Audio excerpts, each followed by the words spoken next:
When you experience a sports injury, muscle, or joint pain, you want treatment right away. Parkview Ortho Express provides same-day orthopedic and sports injury care without referral or appointment, offering diagnostics, x-rays, the region's only body composition DEXA scan right inside of the Sport One Parkview Fieldhouse. Walk in Monday through Thursday, 7 to 7, Friday, 7 to 5, and Saturday, 8 to noon. For more information, go to parkviewsportsmedicine.com/orthoexpress. It's the comets. Comets falling from the sky. Comets falling from the sky. Comets falling from the sky. Comets falling from the sky. Comets falling from the sky. Comets falling from the sky. Comets falling from the sky. Comets falling from the sky. This is the first time I've been able to do this kind of more complete understanding or view of your body. One of the things that's really important about this is that it's kind of legitimizing us as athletes. Parkview Sports Medicine. Game on.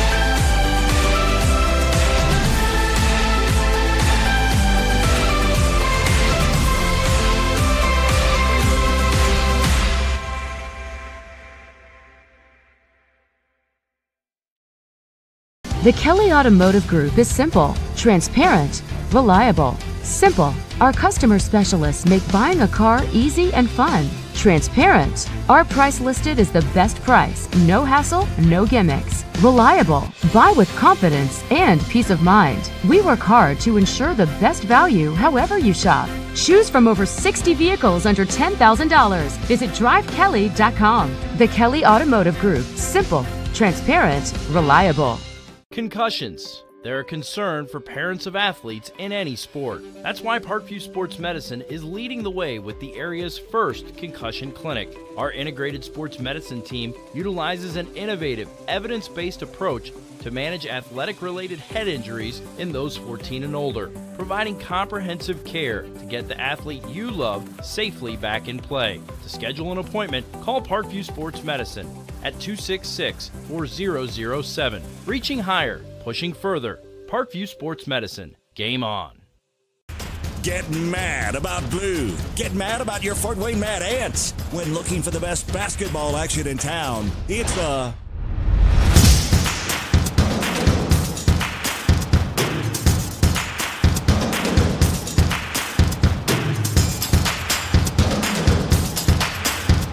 Go to FortWayneMadAnts.com for the complete game schedule. See your Fort Wayne Mad Ants in action. Get mad about blue. I chose St. Francis because they made a promise that I would have real-world experience that I could take when I graduated, and they delivered on that promise. For me, the classroom only gets you so far, so they're setting you up with an internship. I had a mentor that they set me up with that was a CEO of a DuPont hospital in Fort Wayne. They offer degrees in accounting, business administration, risk management and insurance, marketing, and finance. They just did a great job of the full circle of not only the education but also the experience. Parkview Sports Medicine, especially since I've been a pro, has been a place where my game has really been able to develop in multiple facets. Injury prevention, maintenance, physical therapy, weightlifting, agility work, all the things that I need to do in order to have an NBA body. This is the place for me to go when I come back home and I need to get a workout in. Always welcome me back with open arms. Parkview Sports Medicine. Game on. Both runners are running, play coming home. From the crucial plays to the highlight of the game to the victory celebration, we are there. Summit City Sports isn't just a business, it's a group of companies investing in the youth of Fort Wayne athletics. It's because of Parkview Sports Medicine, because of Kelly Automotive Group, Indiana Wesleyan University, University of St. Francis, and Big Eye Fish, that we can produce our broadcast viewed by hundreds of thousands in Northeast Indiana. Support Summit City Sports. Become a sponsor. Join our winning team today. Good evening, ladies and gentlemen. Welcome to Rivalry Week here on Summit City Sports. We're coming to you live from the home of the Snider Panthers, Fuller Stadium on the campus of Northrop High School. But tonight they will be taking on the host school, as they will take on the Northrop Bruins here in a key Summit Athletic Conference matchup right here at Spooler Stadium. Cool night on tap for you here. Wind is blowing directly out of the west into our face here, so a little bit of wind to deal with here before each team gets back out on the field. We got about 7 minutes before we get started here at Spooler Stadium. Today's broadcast is brought to you by Summit City Sports. Follow us on Twitter at 260sports. Like our Facebook page, Summit City Sports, and be sure to subscribe to our YouTube channel. At Parkview Sports Medicine, it's game on. We are the region's largest integrated sports medicine team, providing athletes specialized services from improving their performance to recovering from injuries. To learn more, go to parkviewsportsmedicine.com. Kelly Automotive Group, Indiana's #1 automotive group, with over 1,000 new vehicles and 500 pre-owned vehicles to choose from. Please visit drivekelly.com. Simple, transparent, reliable.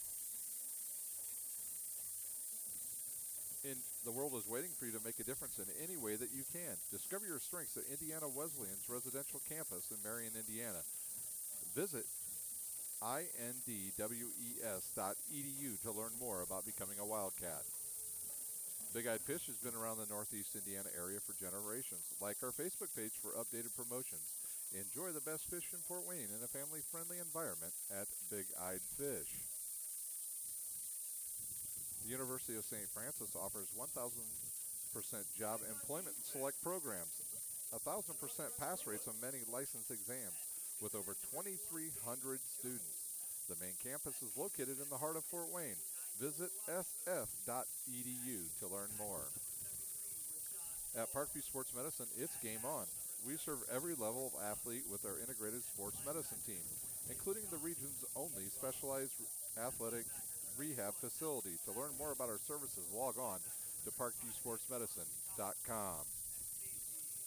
Got about 5 minutes to go here in our Parkview Sports Medicine pregame show. We'll take a quick time out. When we come back, we'll preview the two teams. You're watching high school football on Summit City Sports. Parkview Sports Medicine is an integrated sports medicine team. I mean, I always had my family behind me. I always had my team behind me, but to have staff that wanted the best for me and to get me feeling better the quickest was really reassuring. Parkview Sports Medicine. Game on. The Kelly Automotive Group is simple, transparent, reliable. Simple. Our customer specialists make buying a car easy and fun. Transparent. Our price listed is the best price. No hassle, no gimmicks. Reliable. Buy with confidence and peace of mind. We work hard to ensure the best value however you shop. Choose from over 60 vehicles under $10,000. Visit drivekelly.com. The Kelly Automotive Group. Simple, transparent, reliable.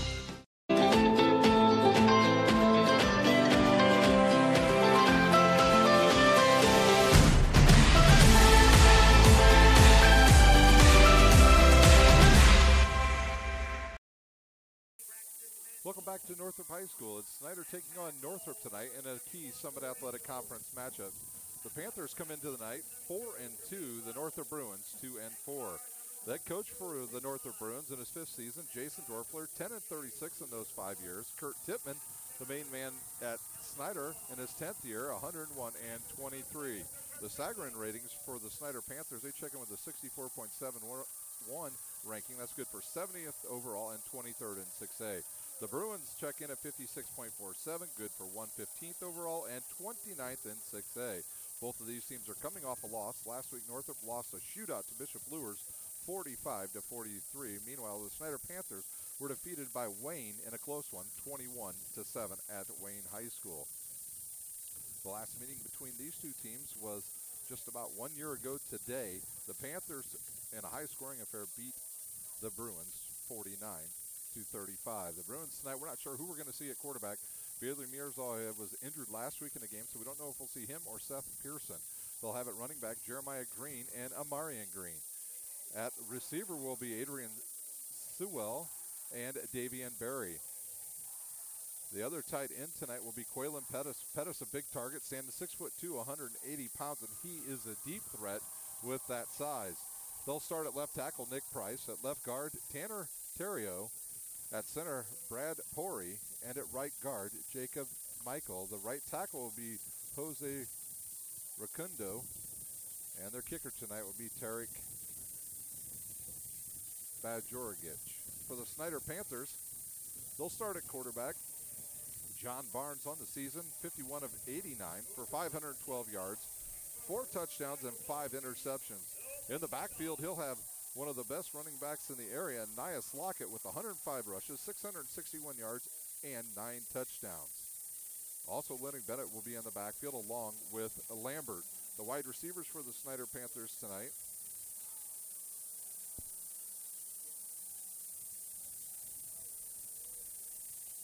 It'll be Alonzo Derrick. Derrick with 24 receptions for 242 yards and 2 touchdowns. Elijah Maxwell with his 10 receptions for 111 yards and no touchdowns. And at the double tight end position, it'll be the Army recruit, Simon Dellinger, with 9 catches for 90 yards. His long one on the season, 20 yards. At the other tight end position, Braxton Mantell, 4 catches for 43 yards and a touchdown on the season.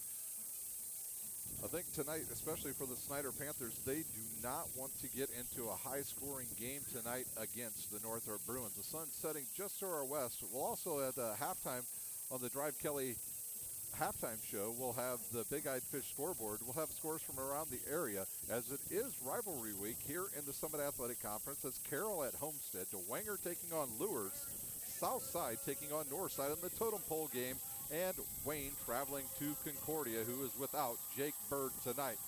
The players are on the field. The Panthers will receive. Very windy here tonight at Spooler Stadium.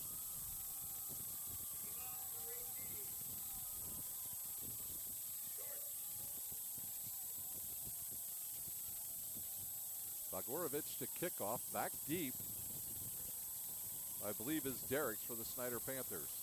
My name is Ryan Dellinger. I'll be your host tonight. Please tweet to us at 260 Sports. We'd love to hear from you and like to know scores from around the area. Here's the run-up. Here's the boot. It's a low ball. It'll bounce into the end zone, and the Panthers will start at their own 25. Or will they start? Sorry, they'll start at their own 20.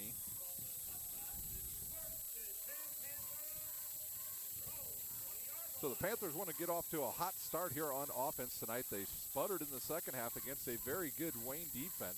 Not able to do anything with any of their possessions last week against Wayne. 2 fumbles and an interception were their second half possessions against a good Wayne team. They'll bring in Anias Lockett in the backfield along with John Barnes in the pistol formation. They'll have Maxwell and Derricks as their wide receivers, and they'll go double tight ends. Dellinger and Mantell will line up on the left side next to big old Randy Holtz. Can the Bruins slow down the Panthers tonight and make this a low-scoring game? The history says this will be a high-scoring game. Here's the give to Lockett. He is wrapped up by number 57. Or maybe that's 77, Jordan Young. Got the sun directly in our eyes here. Yeah, it was 77 on the tackle.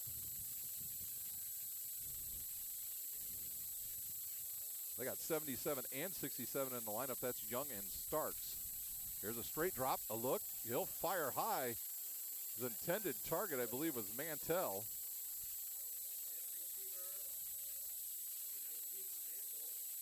So Mantell will stay in the line. It'll be 3rd down and 12 for the Panthers. Barnes yelling out the signals to the wide receivers. He'll have Lockett in the backfield with him. Northrop will be in the white uniforms. Here's a straight drop. He'll look. He'll take a shot deep. He's got Maxwell out there. Oh, it bounces off of Maxwell's right arm and incomplete. Good defense there by number 22, Rayshawn Vaughn. So the Panthers will have to punt on their first drive. See who's going to go back and receive. I see 6 and 7. Pettis and Barry. So 2 of the bigger kick returners you'll see here in the Summit Athletic Conference. It'll be Snoffer to kick. Dellinger will snap. There's a good snap. Snoffer will run to his left. The left-handed kick, terrible kick by Snoffer, and it'll be down in Snider territory at their 35.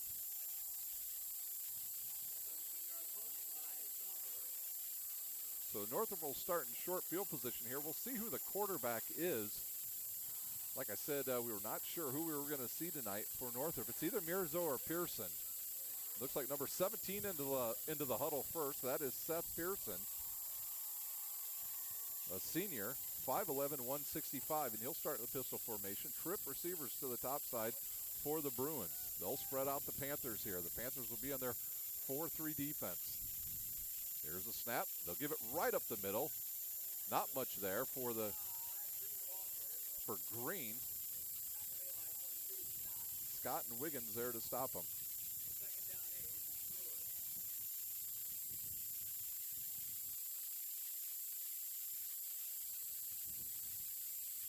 Pearson will stay in at quarterback. You see number 1 run into the huddle now. That is Hofer, a wide receiver. He'll bring in the play. 2nd down and 8 in Snider territory. Pearson played well in the second half against Lures. Here's the give once again. Up the middle, number 5. Green, and he'll pick up about 2.5 yards. It'll be a manageable 3rd down and 5. The Bruins have played some pretty good teams this year. You know, that we look at the conference standing. Dwenger stands atop with 6-0. Wayne at 5-1. The Lures and Snider 4-2. Carroll and Homestead at 3-3, and they play each other tonight. Concordia and Northside at 2-4. Northrop at 2-4. Northside at 1-5, and South at 0-6. Trip receivers to the far side. Green in the backfield with Pearson. Here's the stop. He'll look. Take a shot deep. Just going to overthrow his receiver. Nothing there. That was an uncatchable ball. So 4th down and 5. I think they'll go for it at this distance on the field.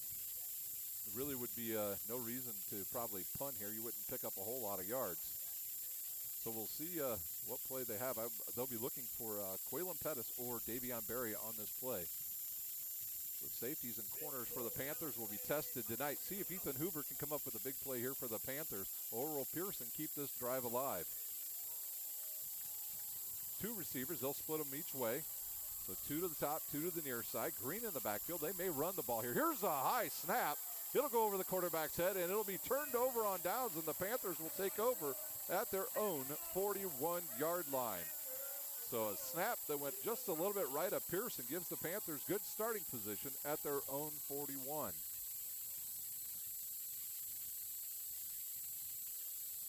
So we'll see who comes out for the Panthers. It'll be, once again, John Barnes, and he'll bring out Sims, will be one of the wide receivers, along with, I believe that's Maxwell. Lockett in the backfield, double tight ends. They'll split them 1 to each side. Panthers should have some opportunities down the seams with the tight ends tonight. Here's the give to Lockett right in the middle, and he'll pick up about 4 yards as he ran behind big Randy Holtz and Simon Dellinger. Dellinger with a pancake block there on the defensive end of Northrop. Dellinger will head off next year to play for the United States Army Academy. He'll go to the prep school, and there's a run by Lockett. He's brought down by number 51, but it's good enough for a 1st down. Weatherwaite with the tackle, but now the Panthers into Bruins territory. Once again, they went on to do that right side behind the tight ends and the big tackles. Here's a high snap. He'll look, fire a deep ball down the middle. He's got Maxwell, but he completely overthrows him. I'm not sure what John Barnes is reading there. I know he's seeing single coverage, but he's got wide open players standing in the middle of the field. He's just throwing to his first receiver instead of looking and reading the defense. In fact, he's just throwing the ball wildly to the right side. I know he's got single coverage. Now they'll go trip receivers to the top side. They'll show pass. And there's a throw over the middle to Derricks. He's open. He's off to the races. And he's going to have a touchdown from 35 yards out. Barnes to Maxwell.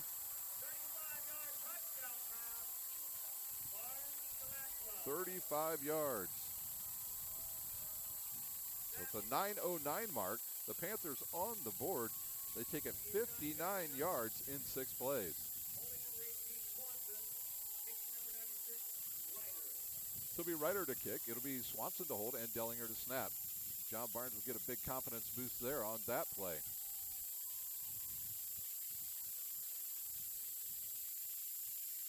snap, the hold, the kick is up, and the wind caught it, but it sails through. 7-0 Snider. We'll take a break. You're watching high school football on Summit City Sports.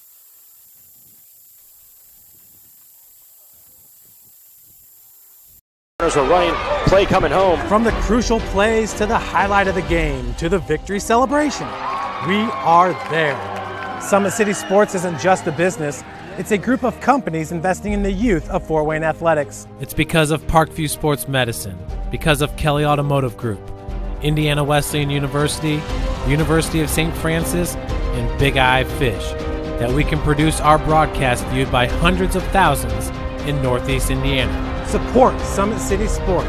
Become a sponsor. Join our winning team today.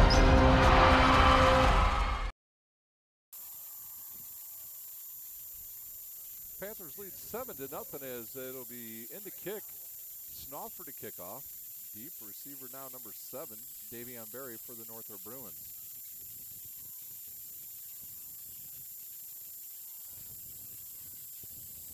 The wind will be a little bit of a factor here. Now it is switched and is coming directly out of the north, blowing straight into the face of the kicker.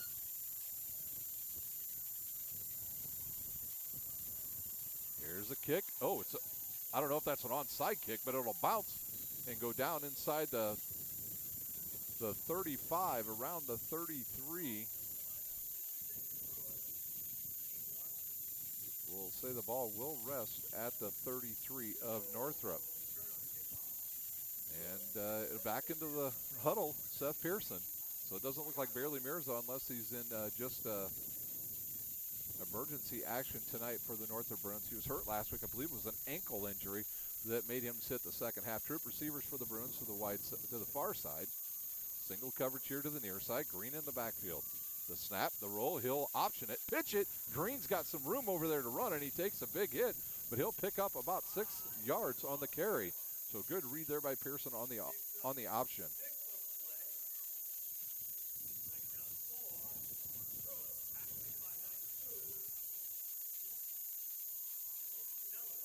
Bella's there with the tackle.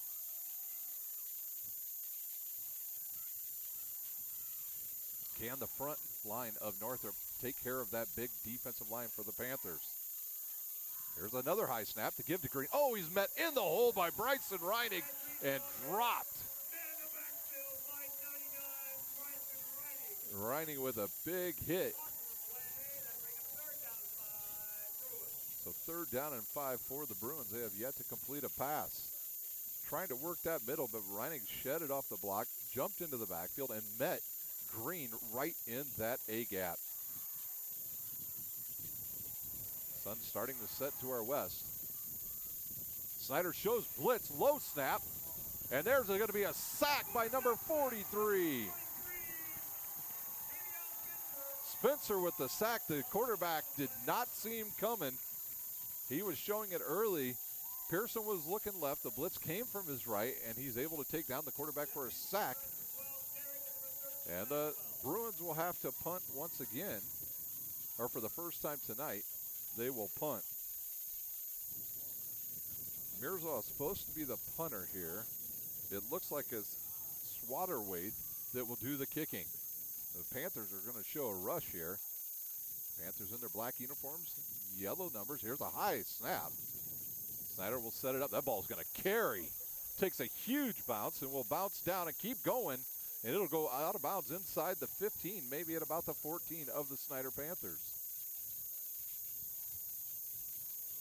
So the Panthers will take over at their own 14.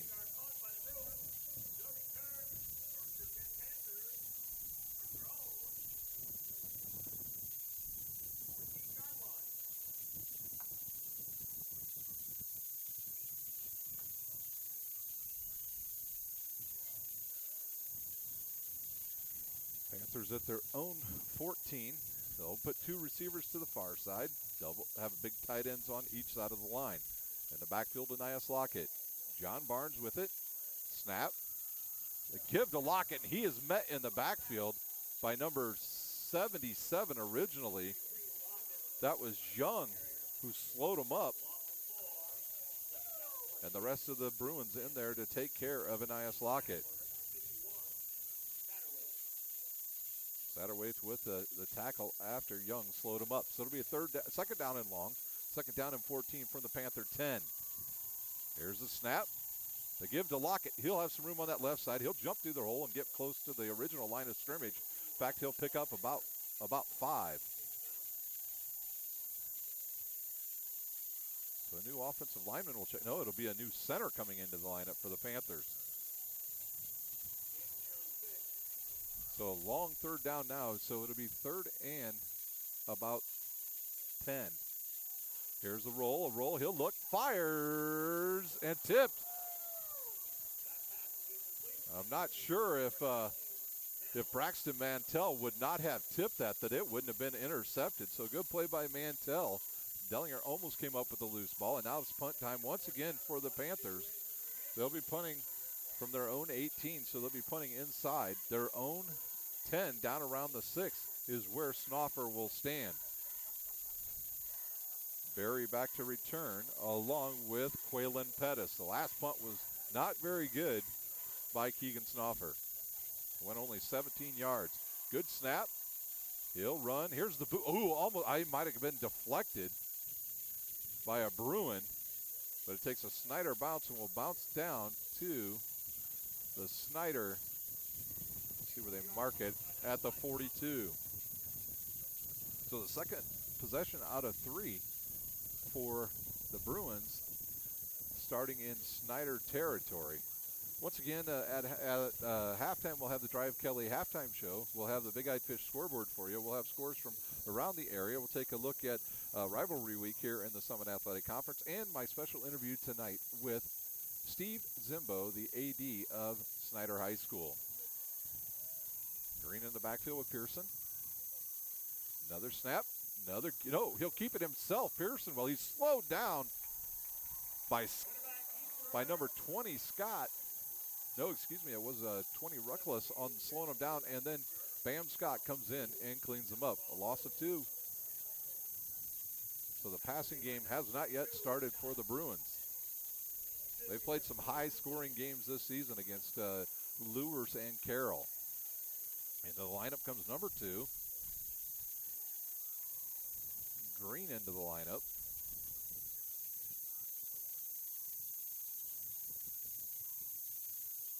The front 4 for the Panthers playing quite well thus far here in the first quarter. 5:20 to play. Here's a snap. He'll look, take a shot. Deep. Oh, bounces off of the receiver. Then he'll catch it. He's off to the races. That's number 15, and that's going to be a touchdown.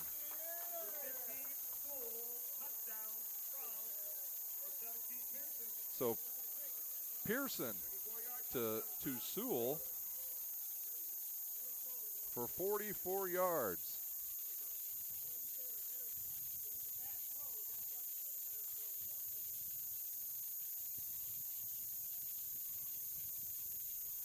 So the extra point coming here for the Bruins to tie it up. There's a snap. The hold is drifting left, but it'll go through. So we're all tied up at 7. We'll take a timeout. You're watching high school football on Summit City Sports.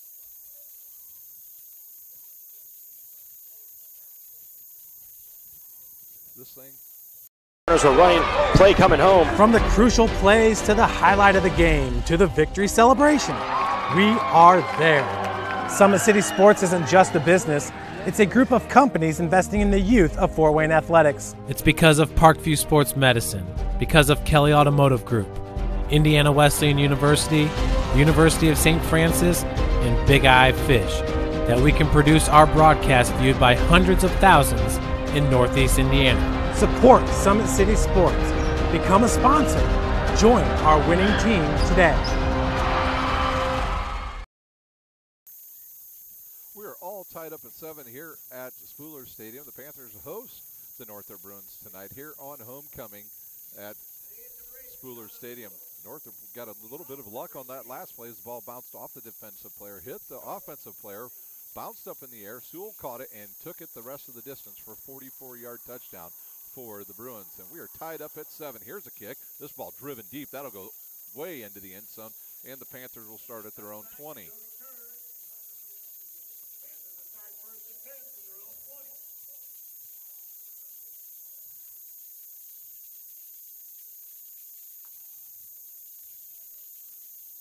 Panthers will start at their own 20 for the second time tonight. Can they get some offense going? Their only drive they had got a touchdown on. They started at their own 41 where they were able to loosen up the defense. So Lockett out. Lenny Bennett in for the Panthers in the backfield. Bennett a speedster. Double tight ends. Snap. Give to Bennett. He'll go right up the middle, run through the hole, and pick up about 5 yards. So Bennett on his first carry picks up 5. He goes through that left side between the center and guard.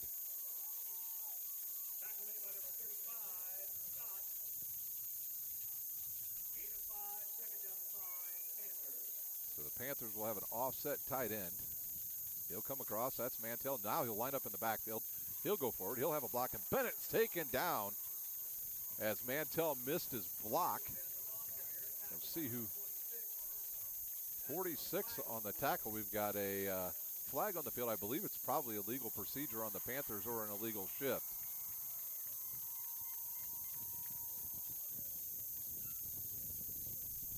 We'll see who the flag is on. Now the officials will get back together. It looked like a Bruin player was saying it was on them. It may have had too many players. Maybe it was a face mask. That play was on the other side of the field. It looks like they might pick up this flag. And now the official going to come all the way over and talk to Coach Tippmann. So obviously this would have been on Northrop. Roughing. We have personal fouls on both teams. So they'll offset.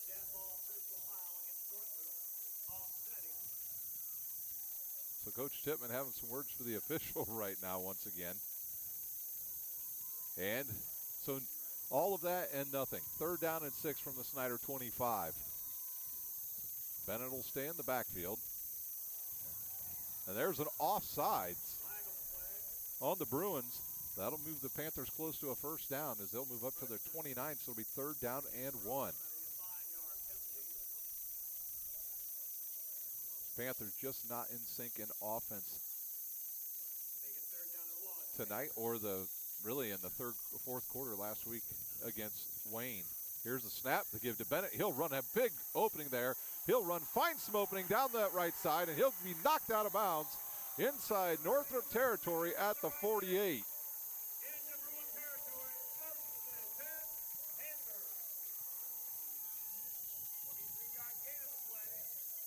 So the Panthers will have the ball in Northrop territory. 4:24 to play here in our first quarter. Bennett will go to the left of Barnes now. And here comes Maxwell across. There's a jet sweep. Can he get to the edge? He does. He cuts through. Nothing there. He'll pick up about 1 tough yard. Bennett couldn't seal off that left side. But a little different formation.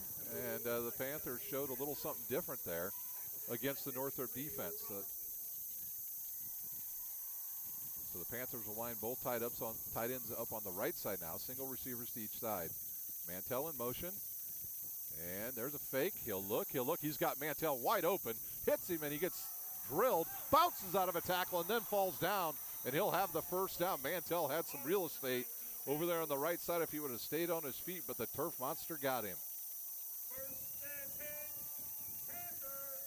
So Northrop took away the original option on that, which was Simon Dellinger, the Army recruit. They guarded him well in the drag route by Braxton Mantell.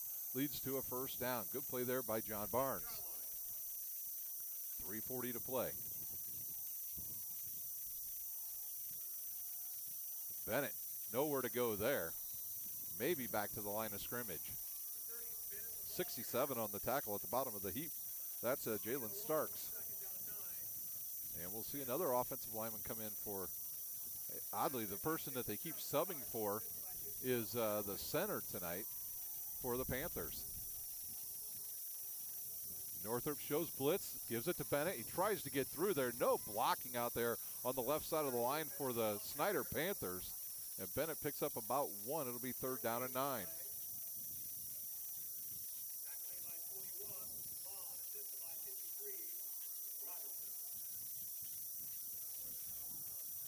So 3rd down and 9. The Panthers still showing run. Here's a snap. It's play action. He'll look, fire down the middle. Wide open is the tight end, Simon Dellinger, and he will score from 36 yards out.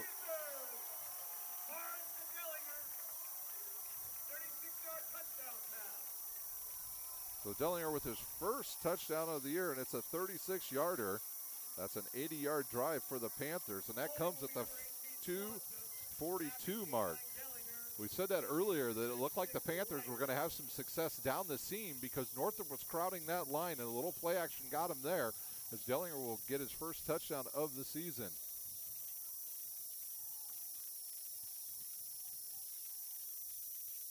Here's the snap, the hold, the kick is away, and we'll see if it's good. It is. It went to the right.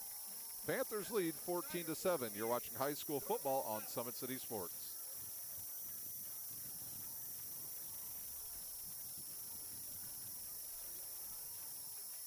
Are running, play coming home. From the crucial plays to the highlight of the game to the victory celebration, we are there. Summit City Sports isn't just a business, it's a group of companies investing in the youth of Fort Wayne athletics. It's because of Parkview Sports Medicine, because of Kelly Automotive Group, Indiana Wesleyan University, University of St. Francis, and Big Eye Fish, that we can produce our broadcast viewed by hundreds of thousands in Northeast Indiana. Support Summit City Sports. Become a sponsor. Join our winning team today.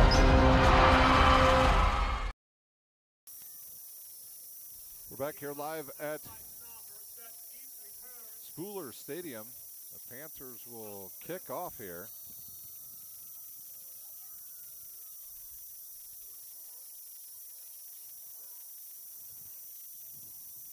Here's a kick. It'll come down inside right at the 30, and we'll have a scrum at about the 35.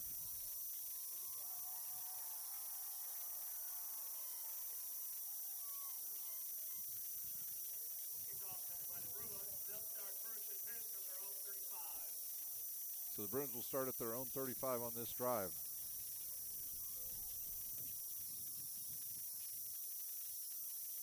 Pearson will stay in. He hit Sewell in the last drive for a long touchdown to get us where we were tied up. Two receivers each side now for the Bruins. Pearson in the backfield. Here's a snap, straight drop, 3 steps, looks over the middle, fires and dropped. He's looking for Davion Berry.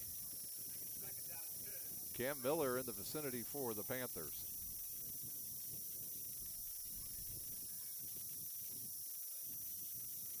Second down and 10 now for the Bruins. Clock down to 2:31 here in our fast-paced first quarter.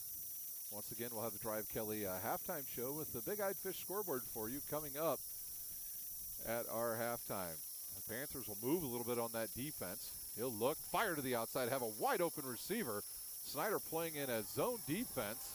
Underwood on the tackle on number 13. McClung on the catch. It'll be 3rd down and 2.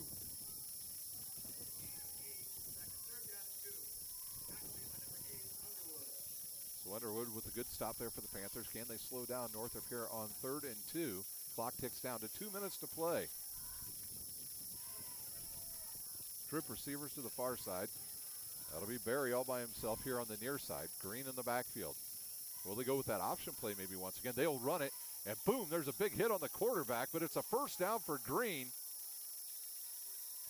Linebacker's not filling in there on that play for the Panthers as number 90, Wiggins, came in and took out the quarterback, but it's a big gain and a 1st down for the Bruins. They're in Snider territory.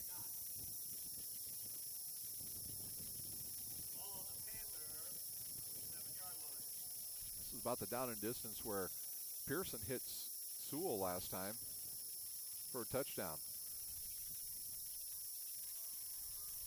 They'll spread it out the Snider defense once again. Here's the drop, 3-step. Here comes the rush. It's on, and he's going to be dropped from behind. Bam, Scott with a big hit. Pearson went down on that left shoulder. And he's shaking his right arm instead of his left. He's a little bit stung there as a quarterback. That's a loss of 6. Beller's there, and Scott on the sack. See if the Panthers dial up some more pressure here.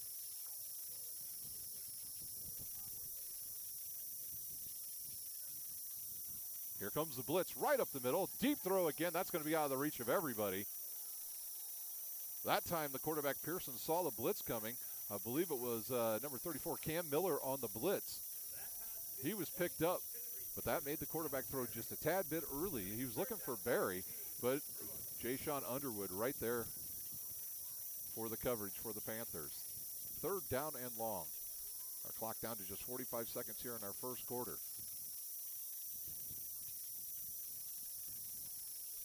They'll run 2 receivers to each side.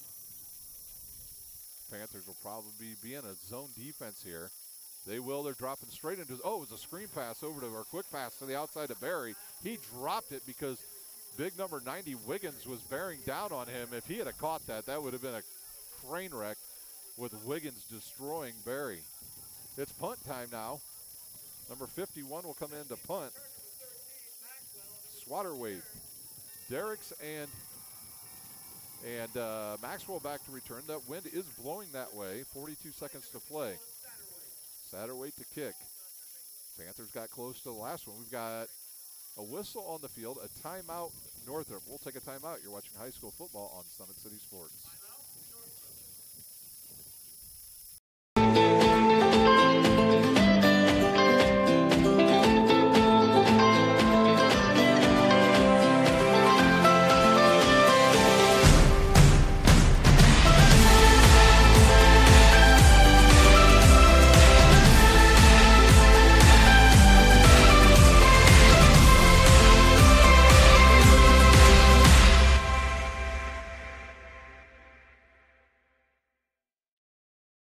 Runners are running, play coming home. From the crucial plays to the highlight of the game to the victory celebration, we are there. Summit City Sports isn't just a business.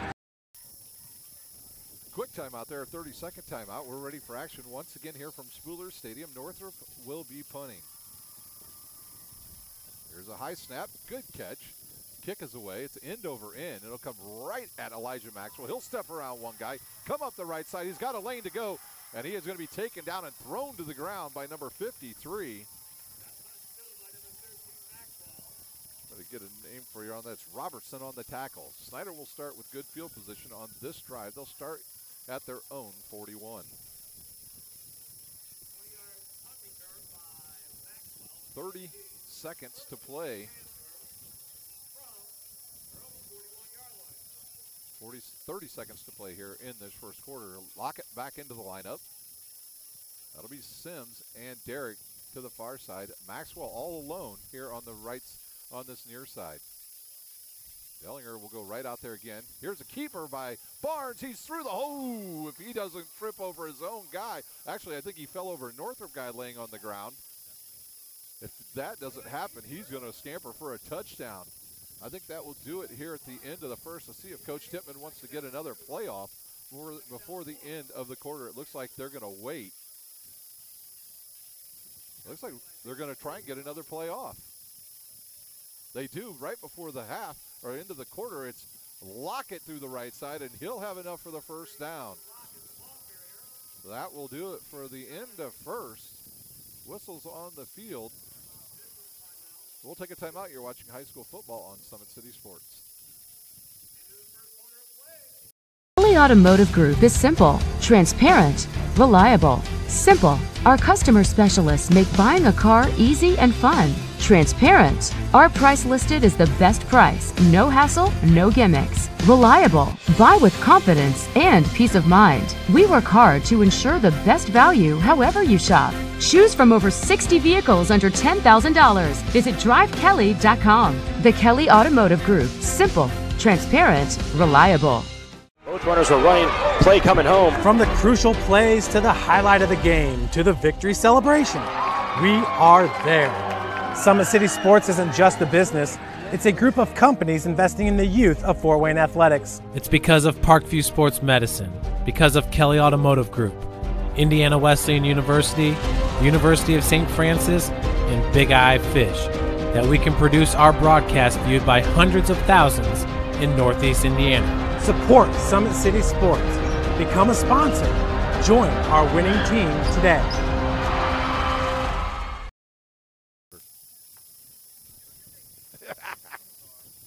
We're back here live at Spooler Stadium. We got a quick score update from from Zollner Stadium. Luers and Dwenger scoreless after one. The Panthers and Wayne need a big win tonight by Luers. Here's a snap. Barnes will keep it again up the middle. Oh, he fumbled. He dropped it on the ground, and the Northrop Bruins have it. He was barely hit on the play and dropped the ball. Not sure if, Randy Holt's a little bit upset that they had a drive going. And a turnover on the Panthers will give the ball to the Bruins at their own 31. So good idea by the quarterback to keep it, but I think somebody got a hold of his right arm as he was going through there and pulled it back, and the ball just shot out of there. And Northrop will have it at their own 31 with 11:54 to play here in our second quarter. Trip receivers to the near side now. Pearson will stay in the backfield with Green. Coach Dorfler will give the offensive signals here. Play clock down to 4. I'm not sure they're going to get the play off. They do at 1. There's the give up the middle to Green. He'll have enough for about 2 yards. Number 5 on the carry. Yeah, Jeremiah Green. Second down and 7 at the Northrop 34. It has really cooled down here at Spooler Stadium. And windy. The wind has shifted once again out of the west. 2 receivers to each side. There's a snap. He'll look, throw to his left, and there'll be enough for the first down for the Bruins as Underwood makes the tackle. He hit number 1. That's Hofer on the catch.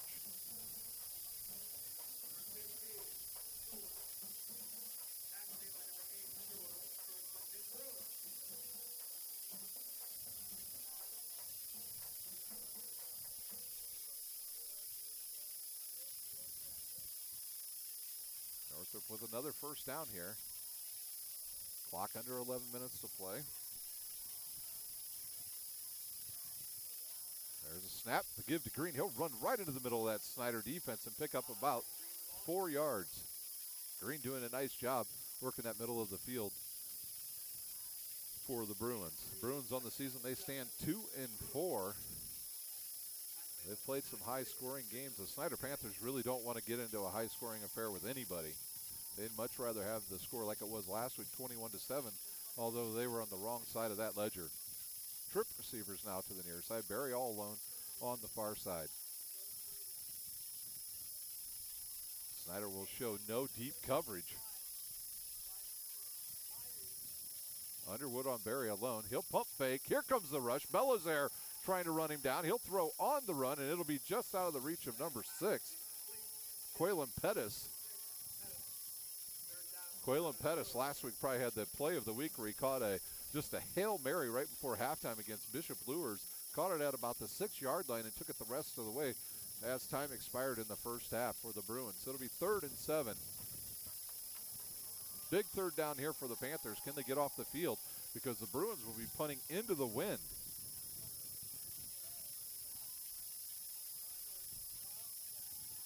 Snider shows that they're going to be in zone defense once again. Still, here comes showing a blitz here. And here comes the blitz. It's a draw. A big lane to run through. Can he get through there? Green will have enough for the first down and more. So a nice job by the quarterback, Pearson. He saw the blitz coming. Snider's number 43 showed it way too early, Spencer. And they check down to a running play. And the draw works.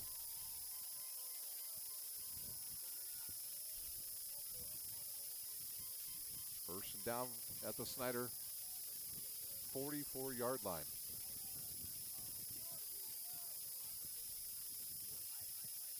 Northrop started this drive at their own 31. Snider trying to confuse the Northrop offensive line. The give to Green. He'll run to the outside. Big lane over there to run through, and he'll be brought down by number 4, Ethan Hoover, but he'll pick up about 7 yards. Flag on the play. I think it's going to be a face mask on the Snider Panthers. This might add some yardage to the end of this run. And we'll see what the play is. Personal foul, face mask on the Panthers. So that'll add either 5 or 15 to the end of the run. We'll see if it's the big one or the small variety one here. Oddly enough, they have not marched off. Here we go. They're going to march off the yardage now. And it's a 15-yarder at the end of that. So the Bruins will be down now inside the 30 of the Panthers, down to the 22. I'm not sure if that face mask was on Ethan Hoover or not. He was the only one around, so that's probably who the flag was on. 9:27 to play here in our second quarter.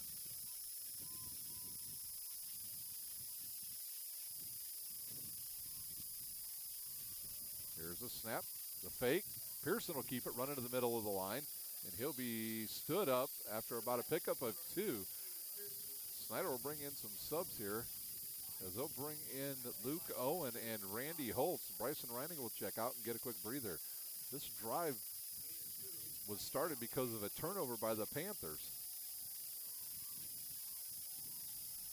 They were driving. John Barnes coughed up the ball, and Northrop has marched it down to the Snider 20-yard line.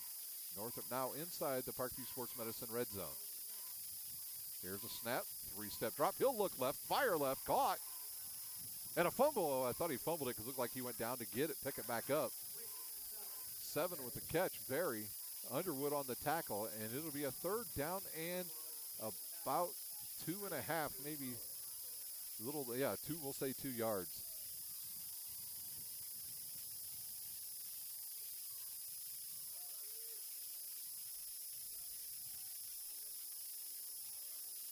Another big 3rd down here. I think the Panthers have got to be leery of another run. And Spencer showing blitz again for the Panthers. Here's a player in motion, so he'll know that it's another pitch. Oh, he takes it right up the middle, and he'll have enough for a 1st down. Will Pearson, the quarterback. Nice play there. So both times on 3rd down, Northrop able to pick it up via the run rather than the pass. Randy Holtz on the tackle, and he'll come out, be replaced by Bryson Randy. 7:55 to play here in our first half. Northrop down to the Snider 11, so they can pick up a 1st down on this drive. Snider that time was in his own defense. They're showing blitz once again. Here's a snap. He'll look left, throw it left, have a receiver out there, and he'll drop it. I think that was for Barry once again, but Jay-Sean Underwood able to knock it out of his hands at the last second. Nice job there by Pearson. Threw it to the only place his receiver could catch it. Once again, at halftime, we'll have the Drive Kelly halftime show for you. We'll have the Big Eyed Fish scoreboard as well. We'll try to get all the scores from around the area and update you on what's going on in the Summit Athletic Conference. 2 receivers now to each side for the Bruins. Here's a snap.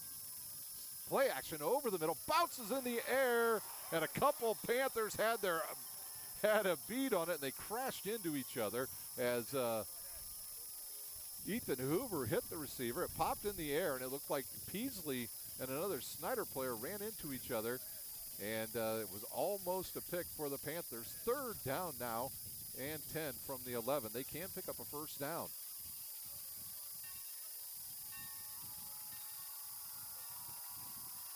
Homecoming night here for the Snider Panthers. The victory bell rings. They're going to need to win this game and get some help if the Panthers want to keep that bell.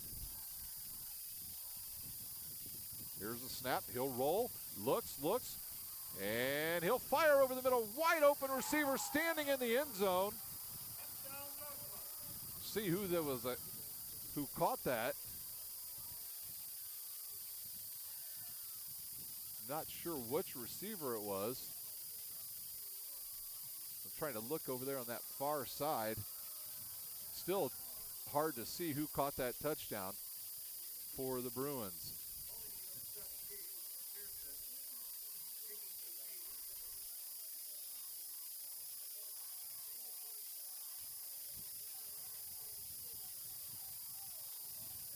The kick is up, and it is good.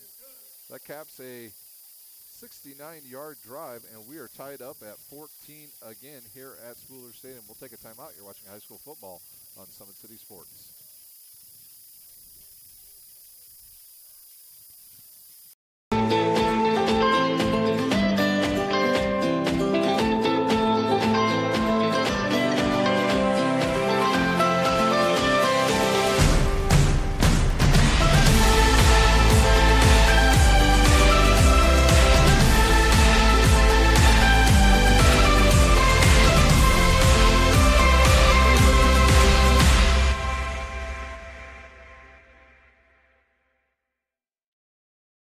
Runners are running, play coming home. From the crucial plays to the highlight of the game to the victory celebration, we are there.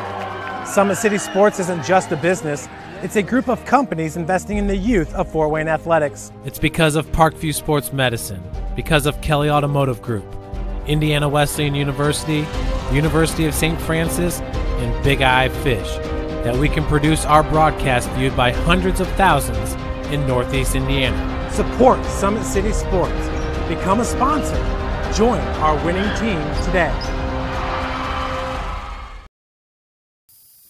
We are all tied up at 14 here at Spooler Stadium as Pearson was able to scramble around for a while and let his receivers get open, and that receiver was Barry, who caught the 11-yard touchdown pass. So 3rd and 10 results in a touchdown for the Bruins. Both of their plays and touchdowns have come on broken plays. Here's a run. It's a boot right down the middle. It'll be picked up by Mantell. He'll go up the right side. He'll break through the line, and good starting position again for the Panthers. They'll be out around their own 45 on this next drive. The Panthers were moving last time, and then a turnover slowed that drive down and turned into 7 for the Bruins. 7:18 to play here in our first half. Lockett back out there with Barnes. Maxwell and Derrick, your receivers. So Mantell and Delling are in at tight end. Northrop shows a lot of people up close to that line once again. Here's a blitz coming. The give to Anias Lockett. He'll drive forward and pick up about 4 tough yards. He'll go over that left side, run behind Schwartz and Dellinger.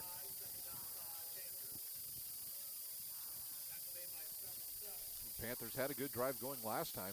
Turnover cost them big. Here's a snap. He'll look. Fire to the outside. Low to Maxwell. And did he catch it? They'll say yes, and it'll be enough for a first down. The defensive back right there for Northrop saying no way he caught that.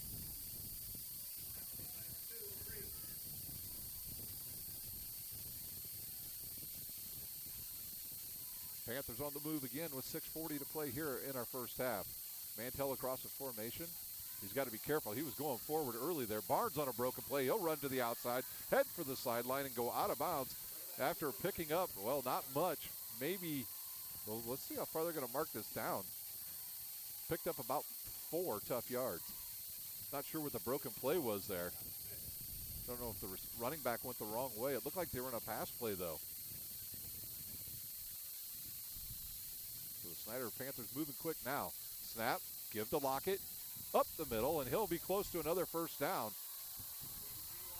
Yeah, he'll have enough for the first down.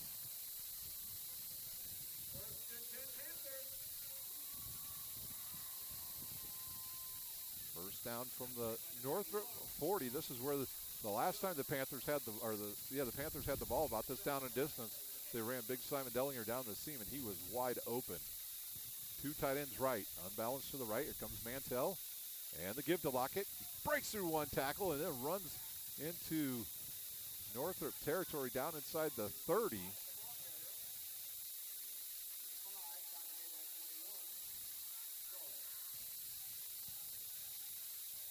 So the Panthers 2nd down and 5. There was a blitz coming by Northrop. Lockett through the middle. A nice job there by Lockett to follow all of his offensive linemen. He picks up a big first down for the Panthers, and the drive continues. They are down inside the Parkview Sports Medicine red zone at the Northrop 18-yard line. Northrop shows blitz again. Here's a snap. The roll. He'll look. Fires over the middle. Has a wide open tight end, and that is the big fella, Braxton Mantell. Mantell was one tackler away from scoring a touchdown for the Panthers. And now the Panthers will be inside the 5, down to about, we'll say about the 2-yard line. High snap, give to Lockett, up the middle, and he'll walk in from 2 yards.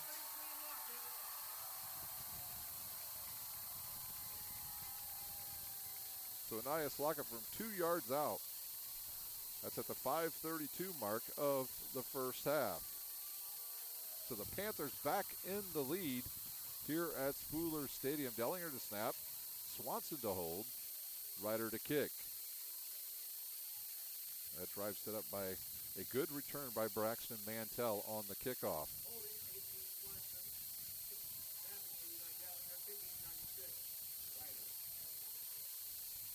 The wind will be at the back of the kicker here. Here's the snap. Ooh, I don't know if that's any good. It will go through. Snider leads 21-14. We'll take a timeout. You're watching high school football on Summit City Sports.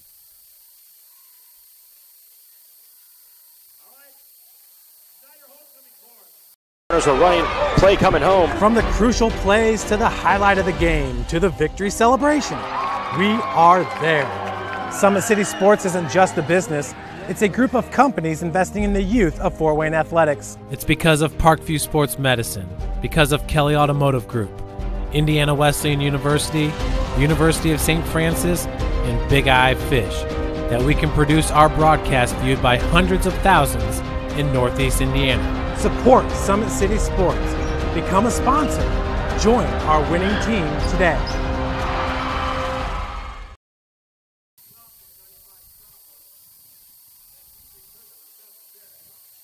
Panthers will kick off. 5:32 to play. They lead 21-14 after Anias Lockett ran it in for his 10th touchdown of the season. Homecoming night here for the Snider Panthers. And it will be Keegan Snoffer to kick off. He'll have the wind at his back, so see if he'll try to drive this ball deep and into the end zone and not give Northrop a short field with 5:32 to play in our first half. Northrop, they can get the double dip here. They score here. They get the ball to start the second half. Here's the run-up, the kick, sent right down the middle of the field. It'll be caught inside the 5 at about the 2, and it'll be Barry up the middle. He's got some room to run. Snoffer's the last guy to beat him. He can score from there. He's going to be run out of bounds on the Snider side of the field.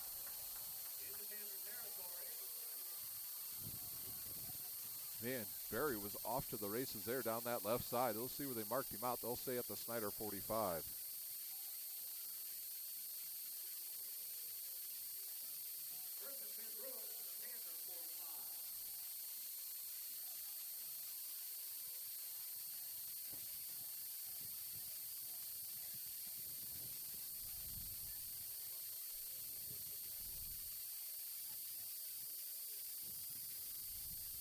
Northrop will have the ball in Snider territory to start this drive. They'll give it in the middle to the big guy Green. He'll bounce forward. Ooh, his leg looked weird going through there as he's driven to the ground.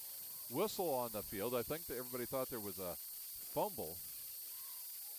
They'll say he was down by contact. Second down and 8.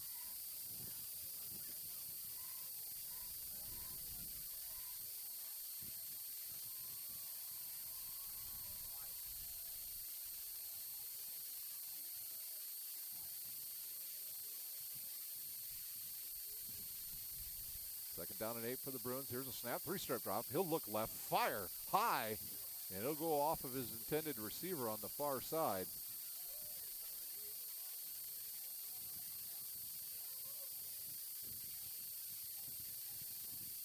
Third down and 8, 4:41 to play here in our first half.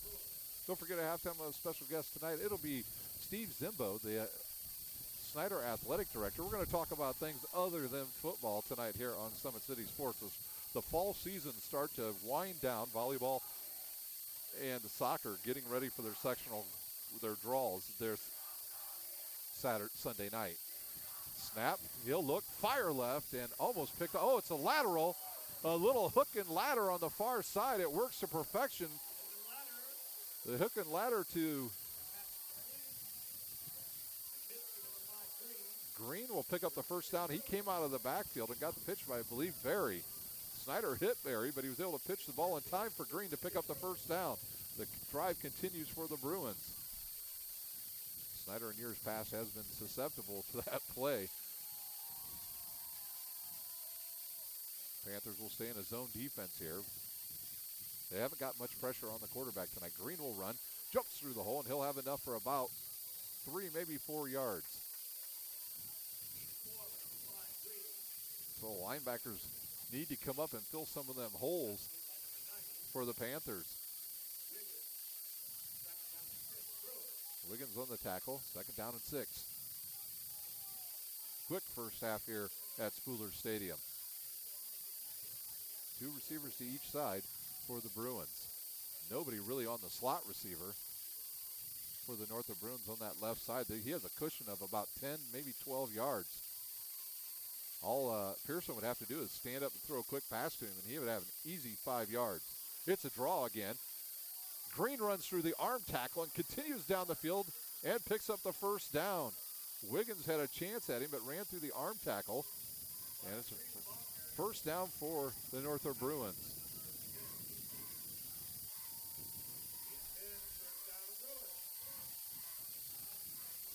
The Bruins inside the Parkview Sports Medicine red zone once again. 3:39 to play. Like I said, they get the ball to start the second half.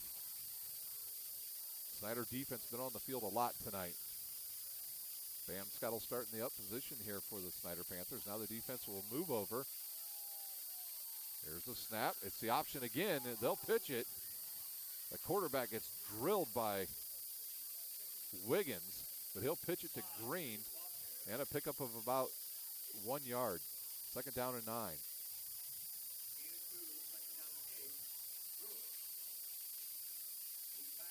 Clock ticks down to 3 minutes to play here in our first half. Once again, we'll have the Big Eyed Fish scoreboard for you here at halftime as we'll try to update you on all the scores from around the area tonight. Big games on rivalry week here on Summit City Sports. Northrop will just stay in that 2 wide receiver set to each side. They really want to spread out this Snider defense and go a little more man-on-man. Snider shows blitz off that left side. Here's the give in the middle to Green. There's a flag. I think we're going to have a hold.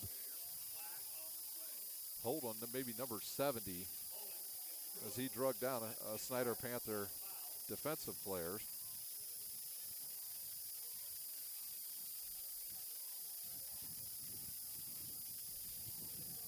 So the first penalty on the Bruins tonight is a hold, and it's the spot of the foul. And they're looking to see if Snider wants to take the penalty or decline it. No, so I'm still waiting to see what they're going to do with this ball. They're going to march him back 10.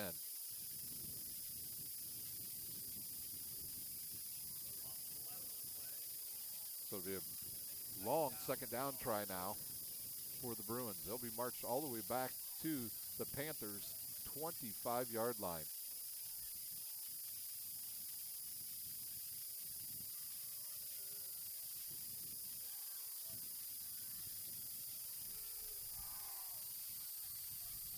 Two receivers to each side, Pearson and Green in the backfield. Snider showing blitz again. Spencer showing way too early if he's going to come. Here's the rush to throw over the middle and caught by Green, and he'll be back to the original line of scrimmage and pick up about 2 more yards. So it'll be a manageable 3rd down in about 6 or 7, maybe we'll say 7. And Northrop quickly up to the line, clock under 2 minutes. So Pearson doing a nice job hitting his receivers over the middle. Panthers a little confused here on defense. And now they'll look over at the sideline, get their play from Coach Dorfler. Will Pearson. Play clock down to 10. Game clock down to 1:30. There's a snap. He'll drop. Look. Fire into the end zone, out of the reach of everybody, but Jayshon Underwood almost caught it. So fourth down now. Will the Northrop try a field goal attempt? It looks like they will. So the Panthers got to be cognizant of a fake here. So it'll be marked at the 13. So it'll be a 30-yard field goal attempt for Northrop. Bogojevic will kick it. 1:23 to play. Northrop would love to have these 3 points. The wind will blow into the face of the kicker.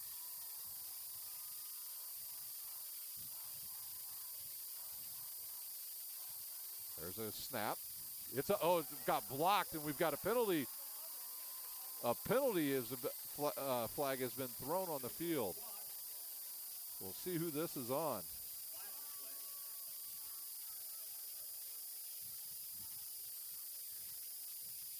We'll see what they call here. The officials are gathered around, and we'll see what they're going to call here. It looked like some of the Northrop players started off the field, but I think this is on the Panthers. No, they're going to say this is going to be on Northrop. Trying to figure out what they're going to call here. And now they're going to come over and whenever the officials come and talk to Coach Tippmann, it usually doesn't go well for the official. So they're going to say this was on the Panthers, I believe.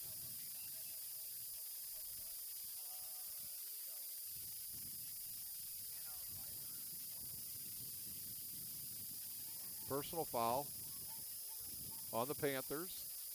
Automatic first down, Northrop. They were saying it was a hands to the face, I'm pretty sure, on the Panthers. And I'm not sure who they called it on, but it was right in the middle of the line. I'm not sure if they called it on Bryson Reinig or what. So it'll be first down and goal for the Northrop Bruins.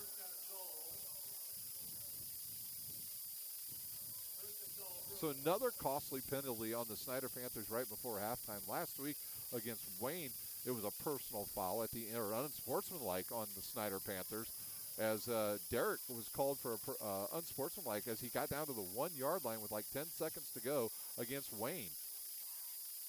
So Northrop will have another chance with 1:18 to play here in our first half. Here's the snap. The give to Green. He'll dance around and he'll be dropped. Fumble on the play, and I think the Panthers got it. No, they're saying he was down again.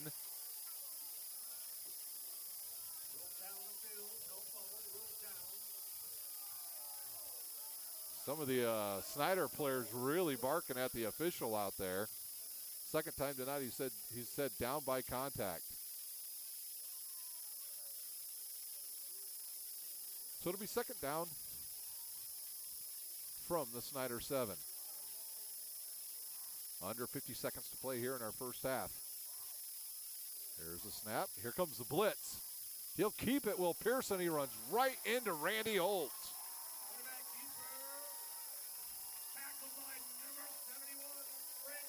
Oh, Randy Holtz wraps you up. It's like a big old teddy bear, a grizzly bear.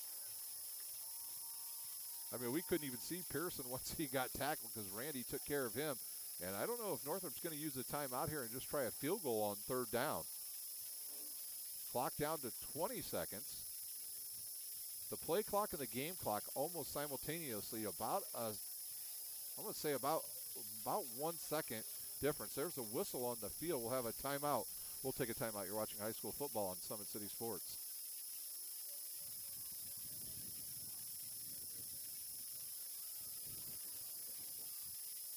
Are running, play coming home. From the crucial plays to the highlight of the game to the victory celebration, we are there.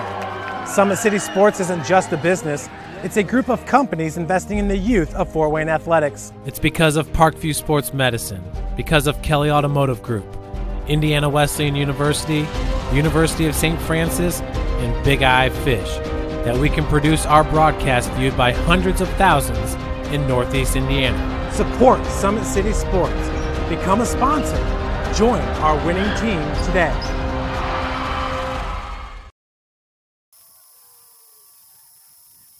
We've got an unsportsmanlike penalty called on the Panthers during our timeout. I'm not sure who they're calling it on, if it's on a player or a coach. But I'm not sure exactly what that was.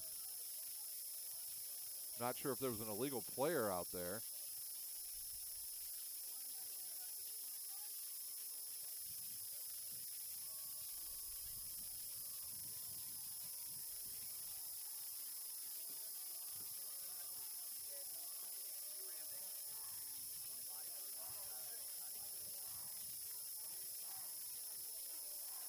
So it'll be automatic first down again, I believe, by North. No, it'll be third down.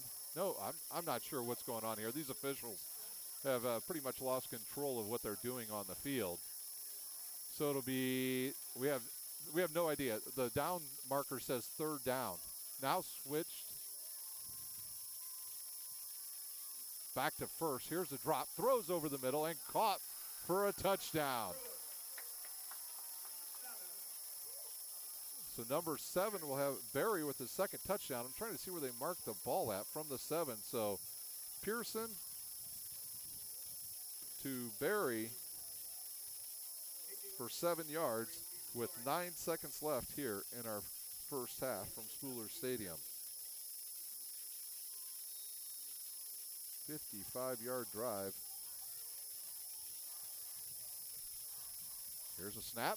Kick is away, almost blocked. It'll go through, and we are tied up at 21.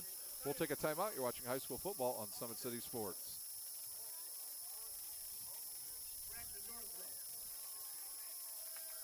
Runners are running, play coming home. From the crucial plays to the highlight of the game to the victory celebration, we are there. Summit City Sports isn't just a business. It's a group of companies investing in the youth of Fort Wayne athletics. It's because of Parkview Sports Medicine, because of Kelly Automotive Group, Indiana Wesleyan University, University of St. Francis, and Big Eye Fish that we can produce our broadcast viewed by hundreds of thousands in Northeast Indiana. Support Summit City Sports. Become a sponsor. Join our winning team today. Back live at Spooler Stadium. We've got 9 seconds to play in our first half. We're tied up at 21.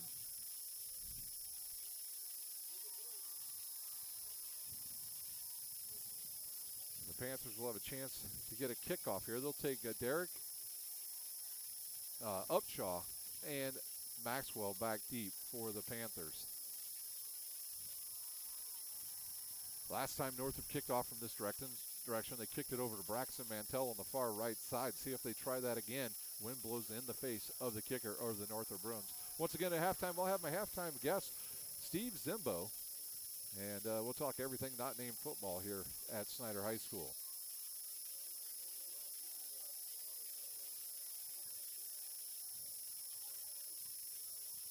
Snider Panthers with some costly penalties in the first half once again. Here's a kick right down the middle. It'll take a big hop. It'll come to the left side.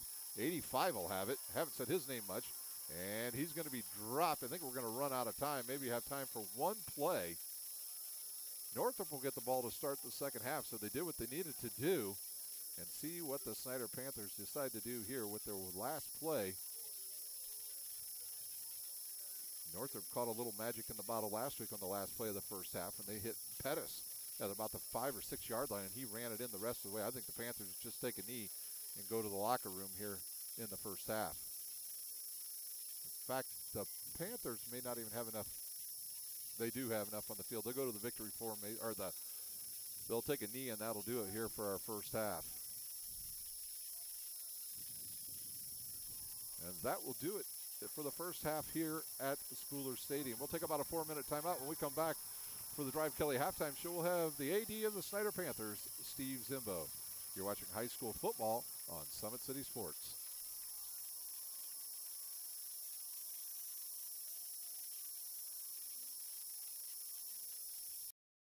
When you experience a sports injury, muscle, or joint pain, you want treatment right away. Parkview Ortho Express provides same-day orthopedic and sports injury care without referral or appointment, offering diagnostics, x-rays, the region's only body composition DEXA scan right inside of the Sport One Parkview Fieldhouse. Walk in Monday through Thursday, 7 to 7, Friday, 7 to 5, and Saturday, 8 to noon. For more information, go to parkviewsportsmedicine.com/orthoexpress. It's the Comets. Comets falling from the sky. Comets falling from the sky. Comets falling from the sky. Comets falling from the sky. Comets falling from the sky. Comets falling from the sky. Comets falling from the sky. Comets falling from the sky. This is the first time I've been able to do this kind of more complete understanding or view of your body. One of the things that's really important about this is that it's kind of legitimizing us as athletes. Parkview Sports Medicine. Game on.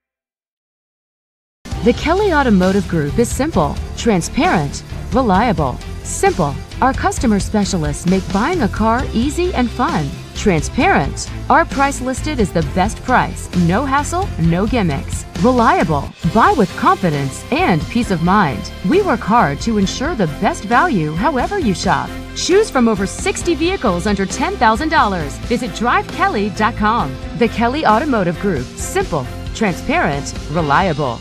Concussions. They're a concern for parents of athletes in any sport. That's why Parkview Sports Medicine is leading the way with the area's first concussion clinic. Our integrated sports medicine team utilizes an innovative, evidence-based approach to manage athletic-related head injuries in those 14 and older, providing comprehensive care to get the athlete you love safely back in play. To schedule an appointment, call Parkview Sports Medicine at 266-4007. Reaching higher, pushing further. Parkview Sports Medicine. Game on.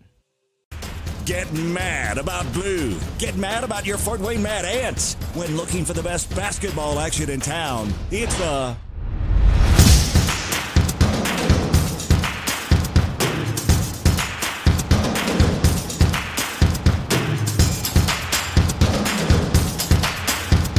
Go to FortWayneMadAnts.com for the complete game schedule. See your Fort Wayne Mad Ants in action. Get mad about blue.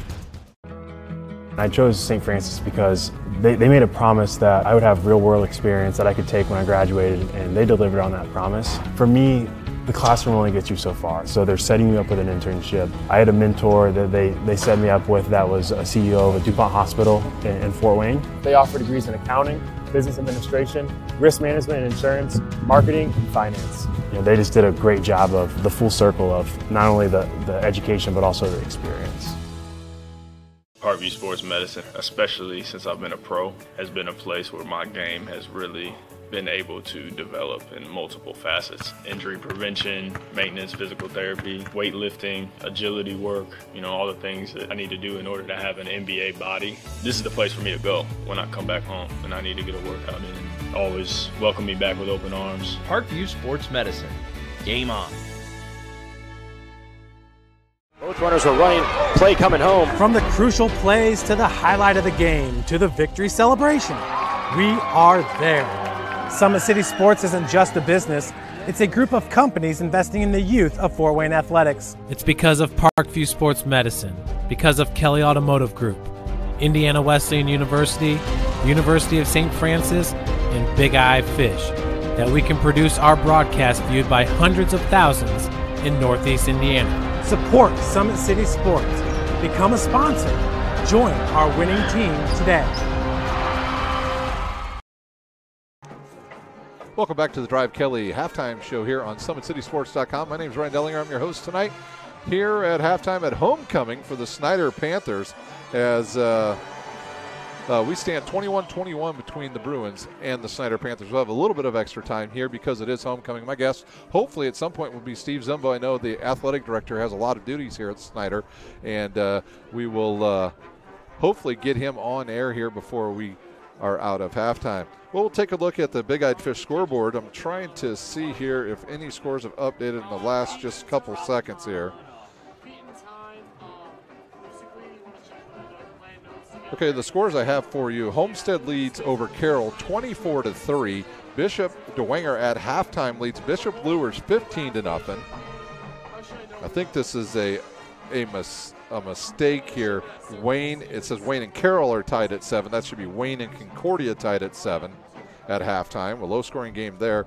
And at the totem pole game, it's a close one. The Northside Legends lead the Southside Bruins, or the Southside Archers, 13-12 at halftime.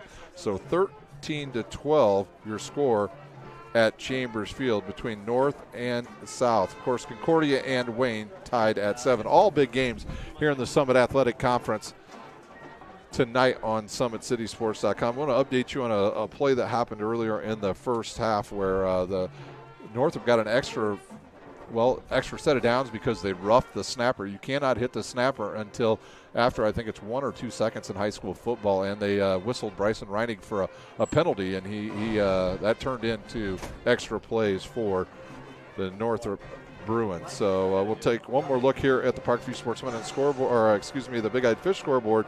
Nothing there, and I'm going to be joined here by the athletic director of the Snider Panthers. Well, he's getting a call on the radio right now, so we'll be delayed here just a minute. Once again, we're here at 21-21 at the Drive Kelly halftime show. All right, I think he's ready. Maybe we'll get a quick talk with you, Steve. Can you hear me? I can. Oh, excellent, excellent. So tonight we want to talk anything not named Snider football. How's that? Wonderful. Excellent. So you're getting close to volleyball sectional draw, and I believe it is also time for soccer. Yep. As well. So a big ending to the fall season coming up for you guys at Snider. Yeah. Boys soccer, they play Bishop Dwenger on Monday at 7:30, and the girls soccer team is Tuesday against Carroll. Carroll, so a tough draw there for them. I've seen Carroll play. Kira Gilly, super fast for Carroll. Well, and then you've got soccer wrapping up, you've got volleyball wrapping up. The volleyball team's struggling a little bit this year, but then they're also in a very tough sectional. It's a tough sectional, but actually our team has been playing real well. These past couple games, and a couple of them have been just come up short, but they're starting to peak at the right time. That's good because last year they built on a little bit of momentum and then unfortunately had some injuries down the stretch. And then early in this season, again with the injuries, with Hannah Beitler getting hurt early, one of their better outside hitters, middle players, and just tough to get through those injuries in high school. Well, yeah, because it's like the seasons are relatively short, and when you miss 3-4 weeks of your season, it definitely can have a toll on the outcome of some of those games. Yeah, absolutely. And then I believe it's cross country going right now as cross well. Country, how is that season going for the Panthers? Oh man, the boys and the girls teams have been pretty successful. Our boys team, with Jesse Hamlin, it looked real good. Conference meet is tomorrow here at Northrop. So we're looking at both teams competing for a championship. Yeah, excellent. That's really good. Is there any other sports going on that I haven't mentioned? Golf yes, finished that's right. Golf. 2 weeks ago was the sectional, and now this weekend state. So, but we're looking forward to a good year next year with the golf team because we had 0 seniors, so all those girls are coming back. The head coach of the golf team this year was? Andy Owen. Andy Owens, former high school baseball coach for the Snider Panthers.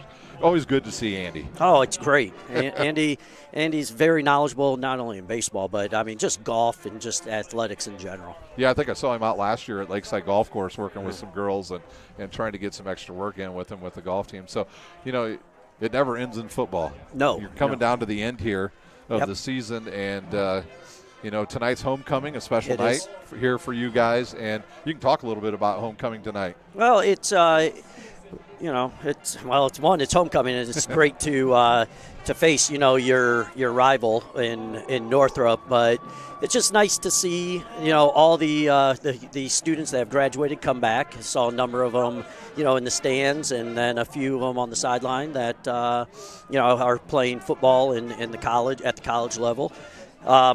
We're going to introduce some of the Glenwood kids. That's going to be really cool. Get them all pumped up for being future Panthers, and then we'll announce, you know, the king and queen of the homecoming. Yeah, absolutely. And you know, your job is you do so much. You know, it seems like you probably don't get home till 10 or 11 o'clock at night. That would be my guess, knowing that every time I see you, you're at a sporting event for a Snider outing. So, you know, your job, I know, you know, when you're coaching, they call it thankless. I don't know what they call it when you're the AD.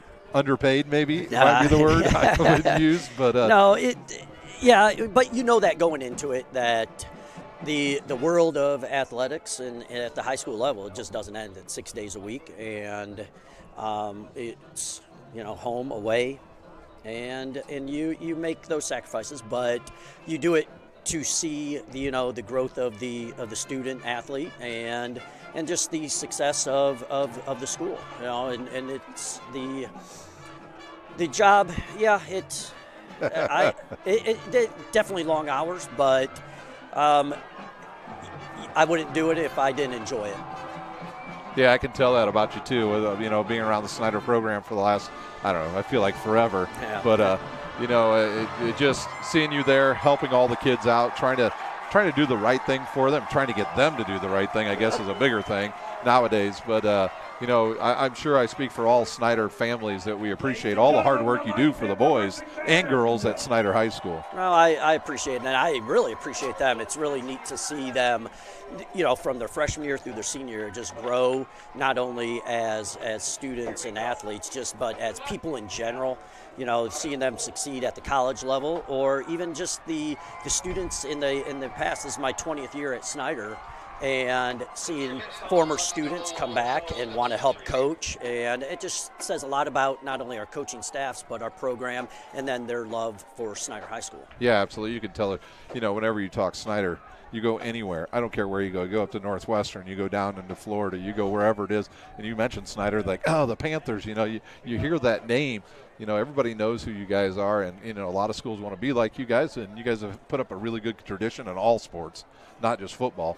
You know, so, you know, we wish you the best of luck on the sectionals here coming up for all of your teams. Any kids you want to talk about in particular? Well, you know, Jesse Hamlin doing very well in cross country, and, you know, you have just really, I don't want to necessarily just leave it down to, you know, one or two students, but like I said, the success of all our students and the hard work that they put in, and the amount of time that it takes to be a successful athlete is a lot of times you just don't understand how much that time that goes into it. And then I think in some cases we take that for granted when we just see how easy it is, but behind the scenes, how much work, whether it's the football team, the golf team, the cross-country teams, the tennis team.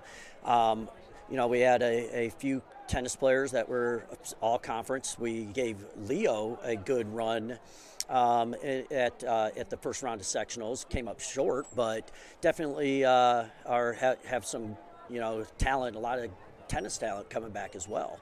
So just excited about what's coming up, and I'm excited for, you know, the rest of the fall season, and as we begin to prepare actually for the winter season. That's crazy, now. Isn't it, already? I know girls basketball will be here before you even know it. Oh my gosh, that's like October 15th. Around that time is when that's the first practice, and they have a scrimmage, I believe, October 27th. Wow. So. Man, that's right around the corner, isn't it? It is. It's very, you know, yeah, we're at the end of September, but in the blink of an eye, it's going to be winter sports season. Yeah, absolutely. You'll have all the sports going, wrestling, girls and boys basketball. I don't know, when is swimming? Is that a spring sport or a winter sport now? Swimming? Yeah. Oh, that's a winter sport. That's a winter sport, and that's early in the morning. And, yeah, that's early practices in the morning. The girls start at the end of October. Heck, wrestling starts at the end of October, and then boys basketball and boys swimming. That begins first week of November, around that time. But once again, it never ends. It never ends. But yep. Like I said, I enjoy it, and we'll just keep working hard. Yeah, you can see it. It shows in the kids. And another, I know they don't get talked about a lot, but the band. Oh, those cats spend so much time working on their stuff. It's unbelievable. Yeah, the amount of hours that they spend out in the parking lot, just playing away, and they're, to me, the best band in the area. I love listening to them. I love the both directors. They do a great job with the kids, and it's just awesome that to see what they have, all the work that they've done, and then you see it out there, and then they're successful in their competitions. So, they definitely work hard. They do. It's amazing. We grew up in the Georgetown area together, so we heard the tink. That was the like a little alarm saying, "Uh-oh, summer's ending." That's right. It's getting close to school time. Yes. Well, at least for Snider, I knew that. So, but we wish you the best of luck as you head into sectional time for the rest of the teams here, and obviously for the Snider football team, we'll find out their fate in a couple weeks as well in sectional draw. And we're happy to have you here on Summit Sports, and thanks for having us. Oh gosh, you guys do a great job. I hear great things from across the city. It doesn't matter if it's a Snider game, it does, Wayne, Concordia, Dwanger. I mean, a lot of people talk about how well you guys represent the conference and just the city of Fort Wayne. Yeah, thanks a lot. And looks like they're going to announce your king and queen here, so I'll let you get out there. And wonderful. Yeah, wonderful. Just one more thing you have to worry about. That's all right. It's definitely nice to see, and they get that little excitement and some attention. So that's right. So we'll let you go. You can. And go heck, ahead. if you listen to them and just their goals that they have. Of what they want to study. That's fantastic. Ethan and Hannah Beitler are out there. Ethan Hoover and Hannah Beitler are out there right now. Yeah, and Hannah, being the volleyball player, and Ethan football. So crazy, they're cousins. Oh, I did not know that. Yes, they're cousins. Very good. That's a talented family right there. Yep, volleyball and football right now. So. All right, well, we'll let you go. You can get out of here, and hopefully your radio will be calm for the rest of the night. I heard it going pretty steady there in the first half. Hey, that's the world we live in. Yep, that's why they pay you the big bucks. Right. All right. All right, hey, thank you. Yep, thanks a lot. Bye. That was Steve Zimbo, the athletic director for the Snider Panthers. Want to thank him for jumping in here at halftime. Love to hear from Steve and find out what's going on in Panther Nation as they continue to do the court here at Snider High School on homecoming night. We'll take a quick timeout. We'll come back. We'll give you the stats from the first half. You're watching high school football on Summit City Sports. Mr. Jeffrey Tolbert is our escort. Parkview Sports Medicine is an integrated sports medicine team. I mean, I always had my family behind me, I always had my team behind me, but to have staff that wanted the best for me and to get me feeling better the quickest was really reassuring. Parkview Sports Medicine. Game on. The Kelly Automotive Group is simple, transparent, reliable. Simple. Our customer specialists make buying a car easy and fun. Transparent. Our price listed is the best price. No hassle, no gimmicks. Reliable. Buy with confidence and peace of mind. We work hard to ensure the best value however you shop. Choose from over 60 vehicles under $10,000. Visit drivekelly.com. The Kelly Automotive Group. Simple, transparent, reliable.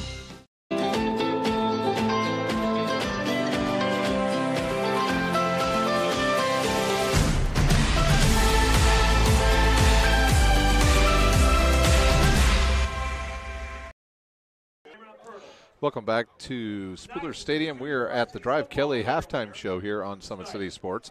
We'll take a look at the first half stats. First of all, the total yardage for both teams. Snider outgaining Northrop on fewer plays. They've got 31 plays for 208 yards to Northrop's 39 plays for 144 yards. But two of the drives have started in Snider territory. Actually, three drives started in Snider territory. That's probably why that yardage is so low for Northrop. We'll try to give you some of the individual stats here if my phone will load them up. Here we go. John Barnes, 5 for 9, 106 yards and a touchdown pass to Simon Dellinger. Receiving, Elijah Maxwell with 2 catches for 43 yards, 1 catch for Simon Dellinger for 36 yards and a touchdown. Mantell with 2 catches for 27 yards.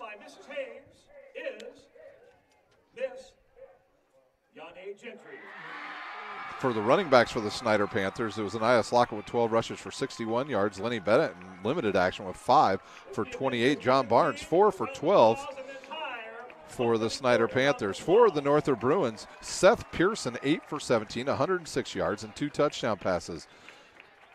Actually, I believe he has 3 touchdown passes.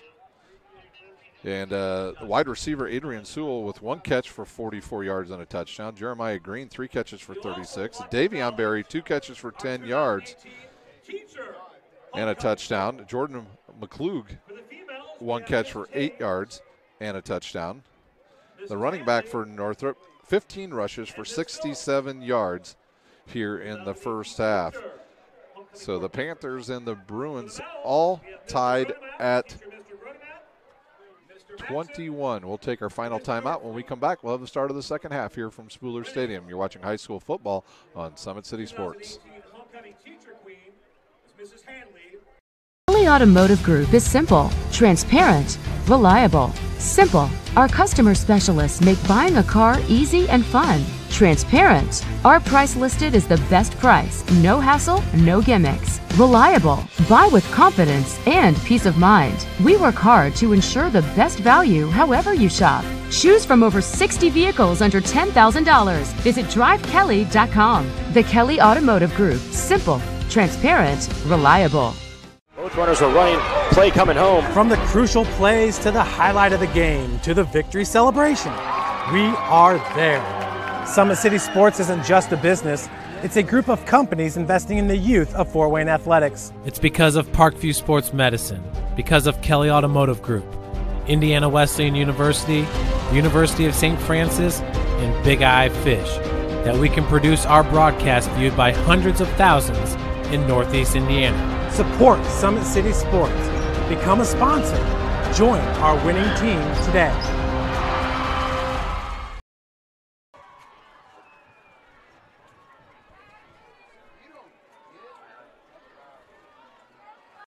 Parkview Sports Medicine is an integrated sports medicine team. I mean, I always had my family behind me, I always had my team behind me, but to have staff that wanted the best for me and to get me feeling better the quickest was really reassuring. Parkview Sports Medicine. Game on.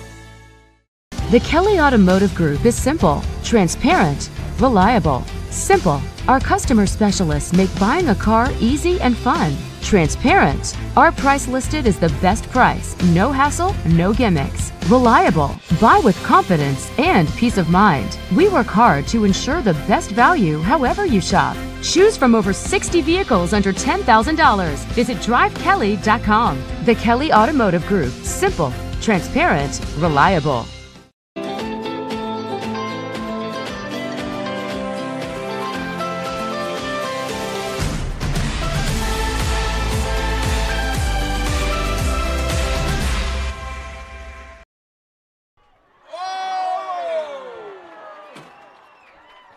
We're back live here at Spooler Stadium. Northrop and Snider all tied up at 21 on rivalry week here on Summit City Sports. We'll take a look at the scoring in the first half. It was Barnes to Maxwell to get the game started for the Snider Panthers at the 9:09 mark. That was a 35-yard touchdown pass. That capped a 59-yard drive. The extra point was good. Snider on the board, 7-0. And then it was Pearson to Sewell on a deflected pass. It bounced off, and Snider player went to Sewell. And so Pearson to Sewell for 44 yards. That was set up on a short field and only a 42-yard drive total actually by Northrop at the 5:08 mark of the first quarter. And then at 2:42 of the first quarter, it was Barnes to Dellinger from 36 yards out. That capped an 80-yard drive. The extra point was good. Snider led 14-7. Then with 7:22 to play in the second quarter, Pearson hit Berry from 11 yards out. And that was a 69-yard drive that was set up by a Snider fumble. And Pearson to Berry for 11 yards. We were tied up at 14 after extra point. And then at the 5:32 mark of the second quarter, it was Lockett from 2 yards out that capped a 55-yard drive. The Panthers back in the lead 21-14. And then with just 9 seconds to go in the first half, it was Pearson DeBerry once again from 7 yards out. That kept a 55-yard drive, and we were tied up at 21 after the extra point. That drive kept getting set up by penalties. So both teams, Snider really hurting themselves in the second, especially in the second quarter, with a lot of penalties to set up extra plays for the Northrop Bruins. If they can clean those up and keep rushing the ball the way they do, I like Snider here in our second half. Northrop, though, I really like Pearson. He has done a nice job filling in for Bailey Mirzaw. Northrop scored right before halftime. Now they'll have the opportunity to score again as they will get the second half kickoff. Once again, as we get scores in here on Summit City Sports, we'll go ahead and pass them along to you. Obviously, we'll keep an eye on Dwenger and Lures. Oddly, Wayne and Concordia tied at 7.5. The only reason why I say that is because Concordia's starting quarterback tonight, Jake Bird, not playing this week for the Cadets. So back deep will be Barry for Northrop. We are ready to go for second half action right here on Summit City Sports. It'll be Snoffer to kick off. The wind will be at his back. It has slowed down a little bit. Here's a deep drive down the right side. It'll come down inside the 10, dropped at the 5 and picked up. And usually when they drop it, that throws everything off, and it does. And Northrop will have good starting field position out around their own 31, maybe 32-yard line. Northrop will probably stay in that spread formation that they were using in the second half, or in the second quarter, where they put 2 receivers to each side. They'll spot it at the 34.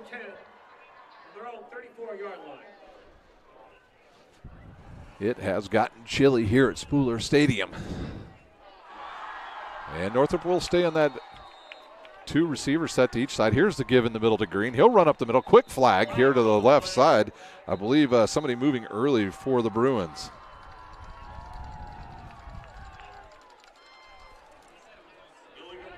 Legal procedure on the Bruins. We'll move them back 5. 1st and 15 now for the Bruins. Bruins just 1 penalty in that first half. About ready to jump up and do some jumping jacks here. It's gotten a little bit chilly here in the press box. Not ready for the cold weather yet.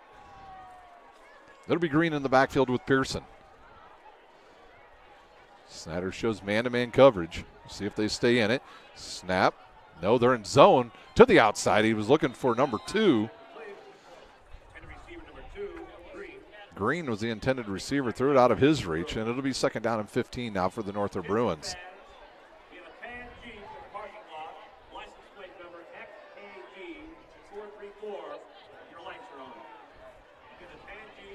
You can tell it's gotten cold. The players on the sideline jumping around for both teams trying to stay warm.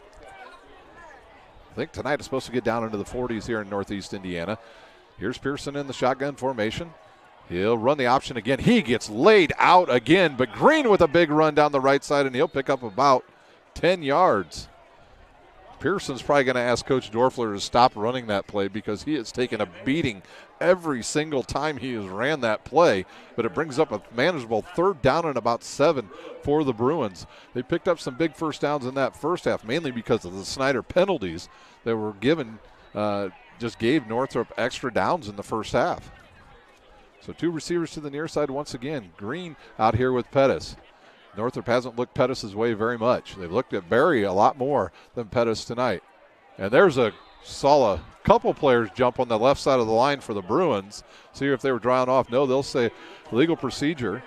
And that'll march Northrop back 5 yards. So it'll be about 3rd down and about 12 now for Northrop. 2 penalties on this first drive. Today's broadcast is brought to you by Summit City Sports. Follow us on Twitter at 260sports. And don't forget to like our Facebook page and subscribe to our YouTube channel.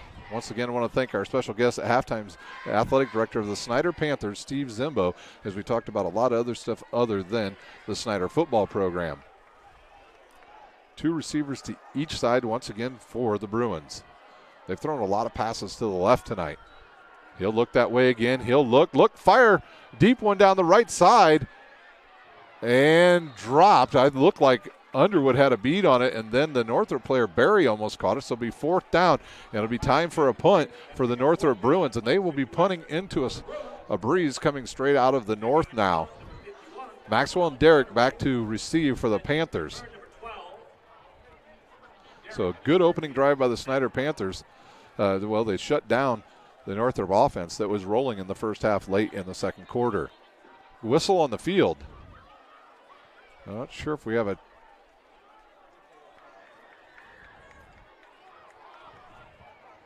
not sure what they're maybe they're just resetting the play clock.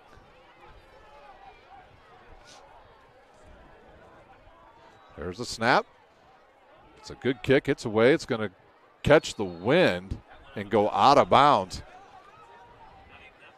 Only about maybe a 16, 17-yard punt. So Snider will start in Northrop territory for their first drive in the second half. We'll see where they spot it. They'll say at the Northrop 45. First drive of the night that the Panthers have started in Northrop territory. They'll bring out Lockett in the backfield along with his quarterback, Barnes.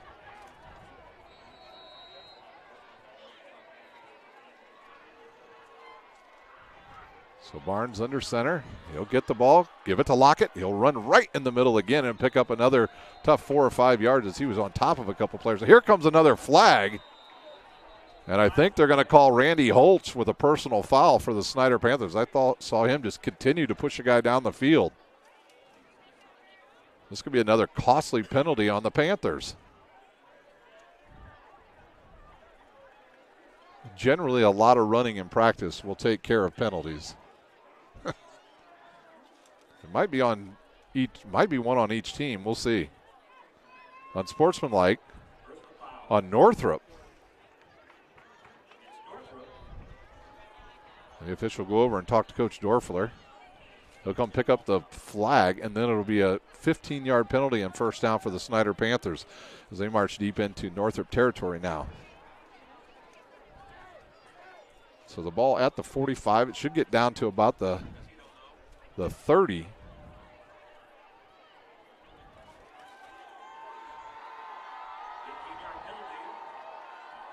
And they will mark it at, looks like the 25. So I think our scoreboard operator a little off on where the ball was originally located. So down to the Northrop 25 goes the Snider Panthers. They'll wait for the chain gang to get set up. Official ready now. He'll blow the whistle and we'll start again. 10:43 remaining here in our third quarter. Northrop shows a blitz. They'll give it to Lockett through the left side. Big hole there. He'll bounce it back to the middle, and Randy Holtz holds him up as he started to go down, and he'll have enough for a Panther first down. I guess if you're going to run into a big fella, that's the guy you want to run into. He just grabbed him and kept him up on his feet. And Snider sniffing the end zone once again as they enter the Parkview Sports Medicine red zone. Lockett in the backfield. The snap, a little trap play to the right side now. Lockett, not much room to run there. Maybe back to the line of scrimmage. I mean, they're going to give him about a half yard on that play. Good time to start looking for your tight ends if you're going to decide to pass down here close to the end zone. Northrop has to be aware of Mantell and Dellinger. He'll look. He's got a wide open tight end in there, and he'll throw it and caught by Braxton Mantell. So a big touchdown there for the Snider Panthers. Barnes to Mantell.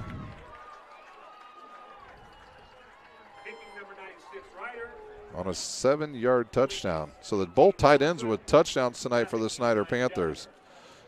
Just a 45-yard drive for the Panthers as they got good field position on a poor punt. That came with just 10, came at the 10-minute mark. So Snider doesn't have enough players out there for the extra point. And they're looking for somebody to get out there. I'm not sure who it is that's not on the field. Play clock down to 14. They certainly do not want to use a timeout here. Can they get the play off? 8 seconds. Dellinger to snap. The hold. The kick goes left, and through, and the Panthers back in the lead, 28-21. We'll take a timeout. You're watching high school football on Summit City Sports.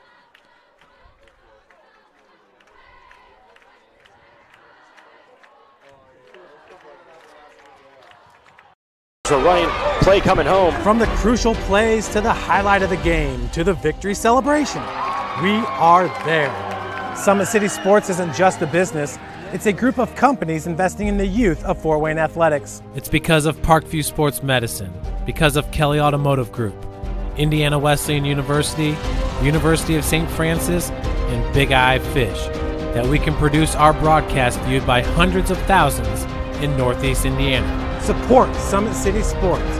Become a sponsor. Join our winning team today.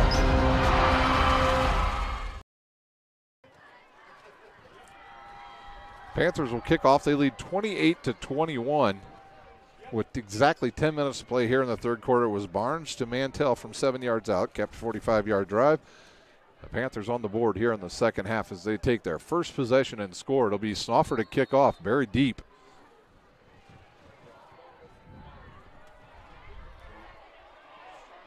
Here's the boot. They'll send it right down the middle of the field. Barry will corral it inside his own 5.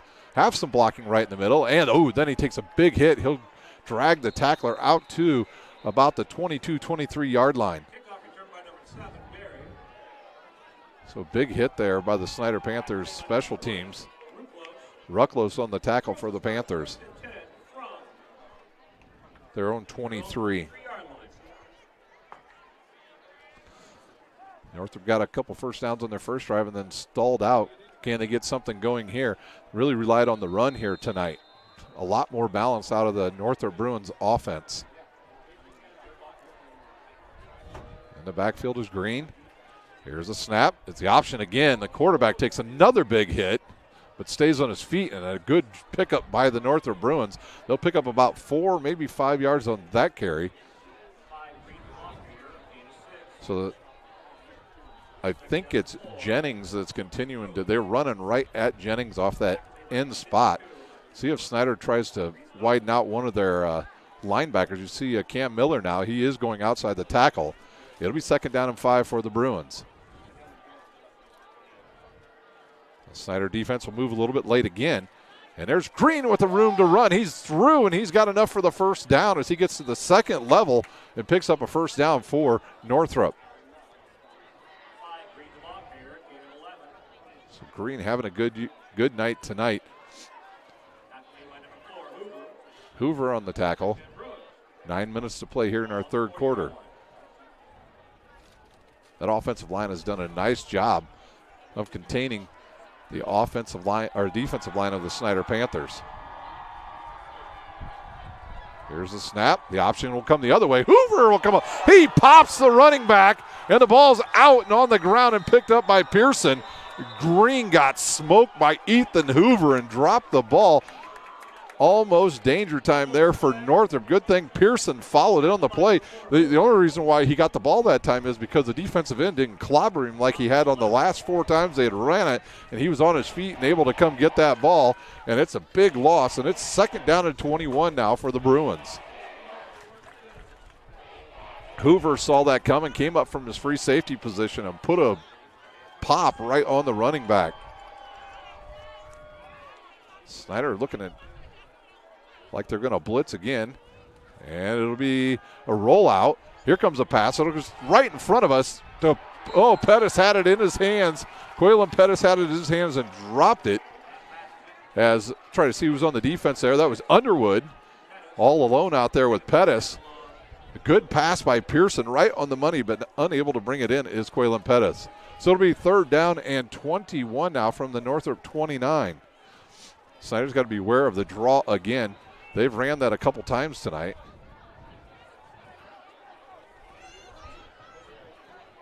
Two receivers to each side. Here's the snap, and it's a fake. He'll roll out. He'll look, come back to his right, throw it over the middle. Danger right there, and picked off by number 21 of the Snider Panthers.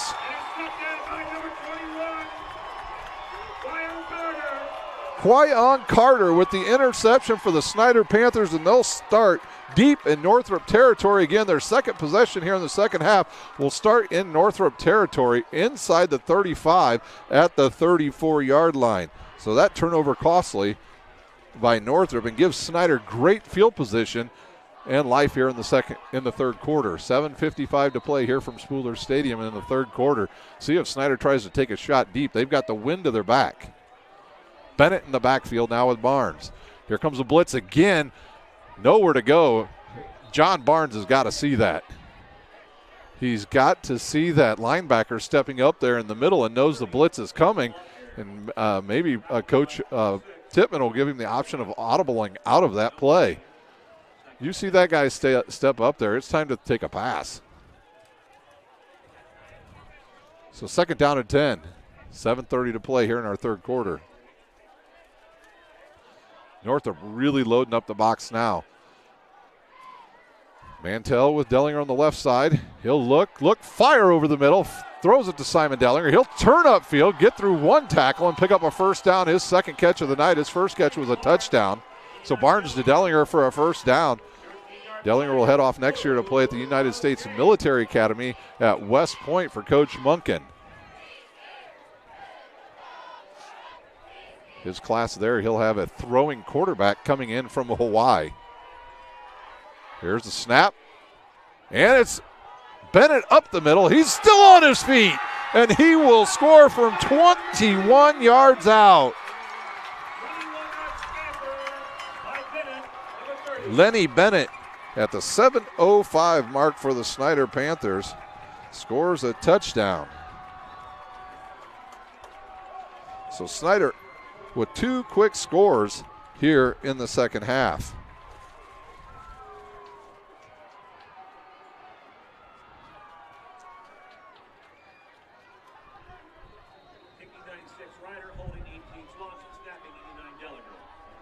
So another point after attempt coming by the Snider Panthers. Here's the snap. The kick is away, drifting left, but it goes through.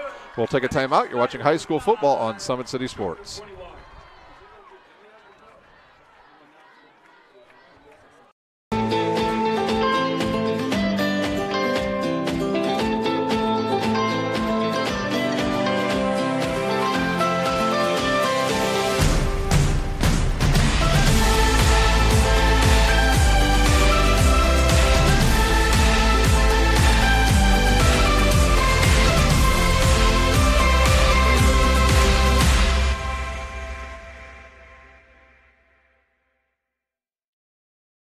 Runners are running, play coming home. From the crucial plays to the highlight of the game to the victory celebration, we are there. Summit City Sports isn't just a business, it's a group of companies investing in the youth of Fort Wayne athletics. It's because of Parkview Sports Medicine, because of Kelly Automotive Group, Indiana Wesleyan University, University of St. Francis, and Big Eye Fish, that we can produce our broadcast viewed by hundreds of thousands. Ready for a kickoff again here with 7:05 to play here in our third quarter. Snider takes advantage of a turnover on an interception and scores with Lenny Brennan's 21-yard run. Up the middle comes Barry. He's driven to the left side. He'll run out over the 25, maybe to about the 26. And Northrop will start the drive once again in their own territory. See where they're going to mark it. Looks like it's going to be right at the 26-yard line. So the Panthers start the second half, both drives in Northrop territory, and take advantage of it and score two touchdowns here on homecoming at Northrop High School. See if Northrop tries to stay balanced here or will they go strictly to the air. They've been a throwing team for the majority of the season. Pearson will run that option again and just takes a beating. He got popped right in the shoulder again by Jennings. That young man's going to need an ice bath at the end of this game. But it's a pickup of about 8 by Green. Second down and 2 now from the 27. Actually, it's out over it's right at the 35. And the give to Green. He'll run to the left, have enough for a first down. Big hole over there, and he'll take it into Snider territory.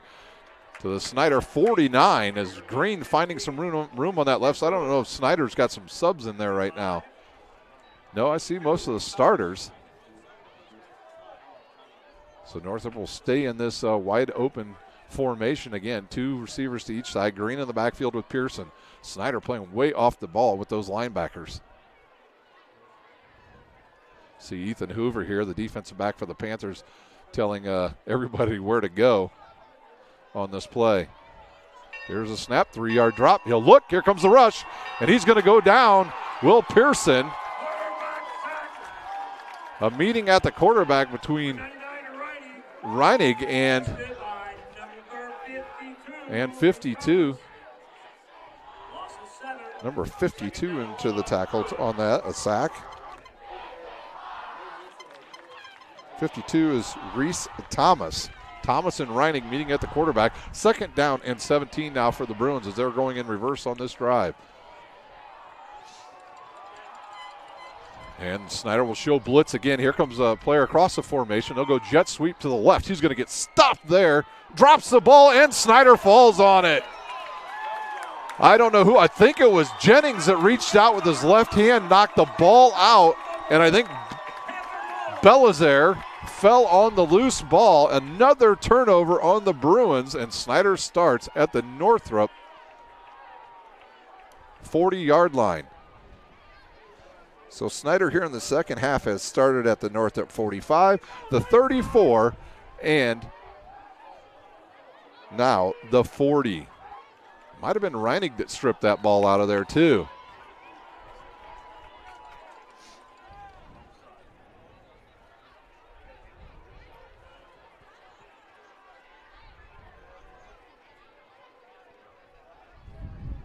So we lock it in the backfield. Here's a flag.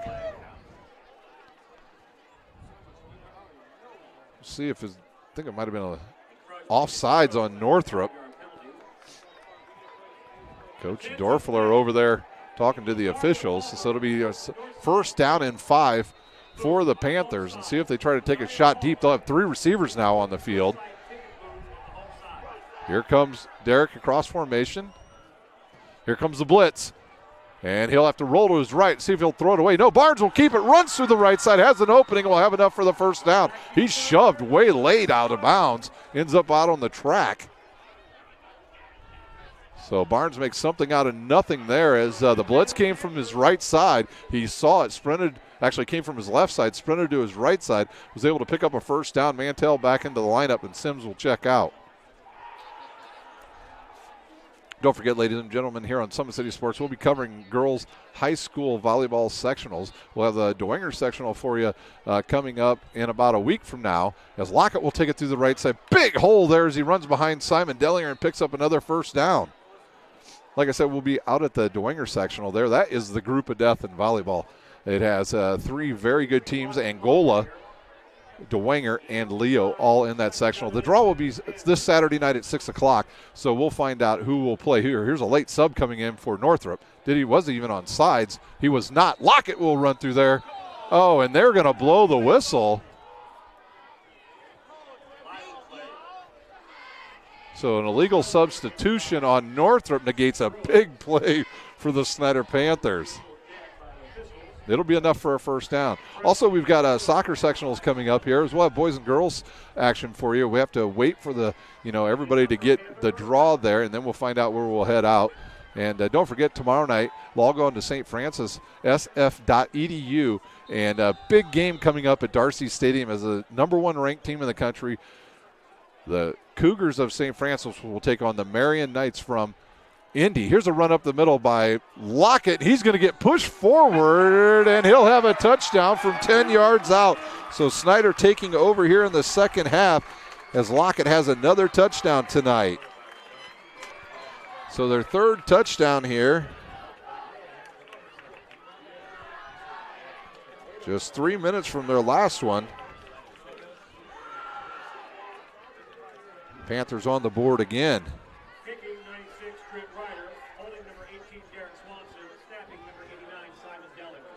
So Lockett again, Snider out to a big lead now. They lead by 20 before this extra point.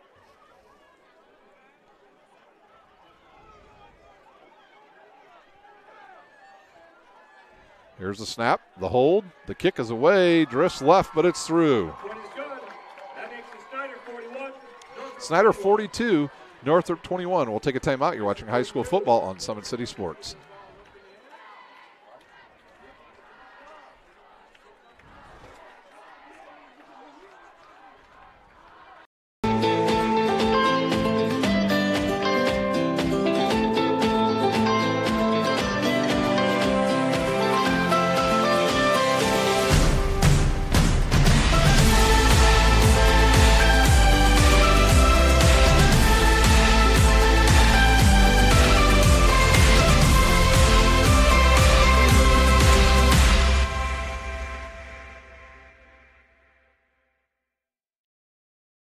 Runners are running, play coming home. From the crucial plays to the highlight of the game to the victory celebration, we are there. Summit City Sports isn't just a business, it's a group of companies investing in the youth of Fort Wayne athletics. It's because of Parkview Sports Medicine, because of Kelly Automotive Group, Indiana Wesleyan University, University of St. Francis, and Big Eye Fish, that we can produce our broadcast viewed by hundreds of thousands in Northeast Indiana. Support Summit City Sports.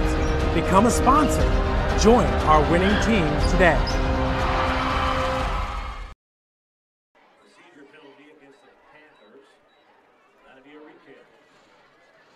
Legal procedure on the Snider Panthers here on the kickoff. They'll march them back 5 yards. And they'll re-kick here as they've taken a commanding 42-21 lead with 4:29 to play here in our third quarter from Spooler Stadium on Snider's homecoming night. A lot of alum here. Packed stands here at Spooler. Some of the fans across the way starting to leave already.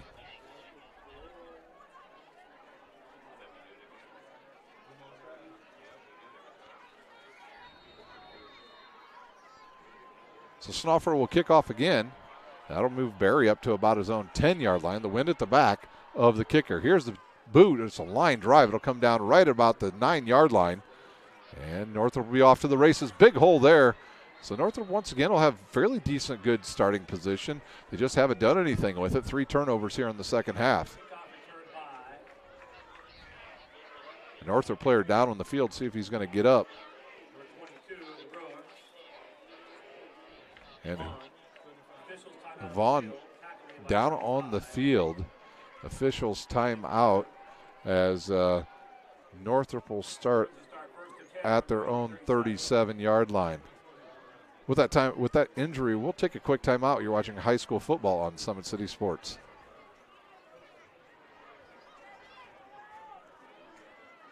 Runners are running, play coming home. From the crucial plays to the highlight of the game to the victory celebration, we are there.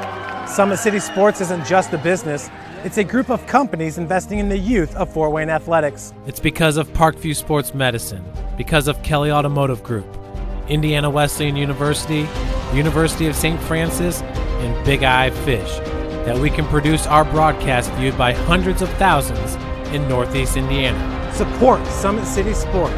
Become a sponsor. Join our winning team today.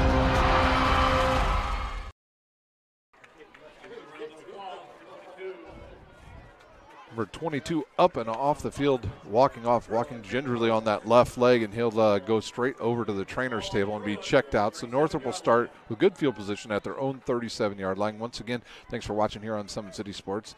Today's broadcast is brought to you by Summit City Sports. Follow us on Twitter at 260sports, and like our Facebook page, Summit City Sports.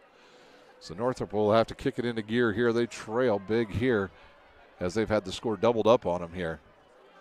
Northrop will stay in that same formation with 2 receivers to each side.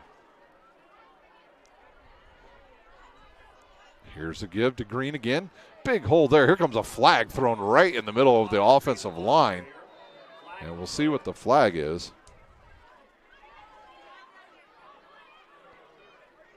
Holding again on Northrop. That's their 3rd penalty here in the second half. So they've had 3 penalties and 3 turnovers here in the second half. That was kind of the way the Snider Panthers were last week against Wayne. For the Panthers, they're going to need a lot of help to have a chance at winning the Summit Athletic Conference, or at least sharing it, as Northrop tonight leads over Lures at halftime 15-0. They're going to need Lures to put up some big points in the second half, because Snider does play Bishop DeWinger next week. Wayne also having a tough game tonight with Concordia, so Snider and Wayne both needing some help if they want to have a chance at winning the conference. Snider shows blitz once again. Spencer shows blitz off that left side. He'll stay home. They'll run the option the other way. Nope, Pearson will keep it, run in the middle, and pick up about 6 or 7, almost 10 yards, and he'll pick up a first down. No, he'll get back to the original line of scrimmage after the penalty. So it'll be second down now and 10.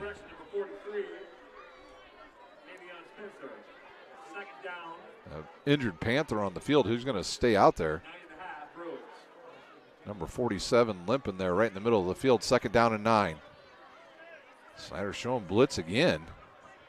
They'll give it to Green. He'll go through that right side, and he'll have enough for a first down. Peasley back onto the field.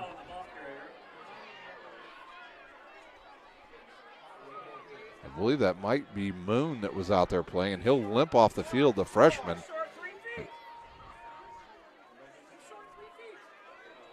They give the first down to Green. The clock continues to run. 3:09 to play here in our third quarter. On a cool night here. The first very cold night of the football season. The temperatures have dropped well into the 50s. Here's a 3-step drop. He'll look, fire over the middle. He'll find his receiver right in the middle, and it'll be enough for about 6 or 7 yards. Cowan on the catch. It's Pearson to Cowan for about 7.5 yards. Peasley on the tackle. Northrop's been able to move the ball tonight. They just haven't been able to capitalize here in the second half. They get a couple first downs and then a turnover. 2nd and 3 from the Snider 46. Green into the middle of the line, and he'll pick up another first down.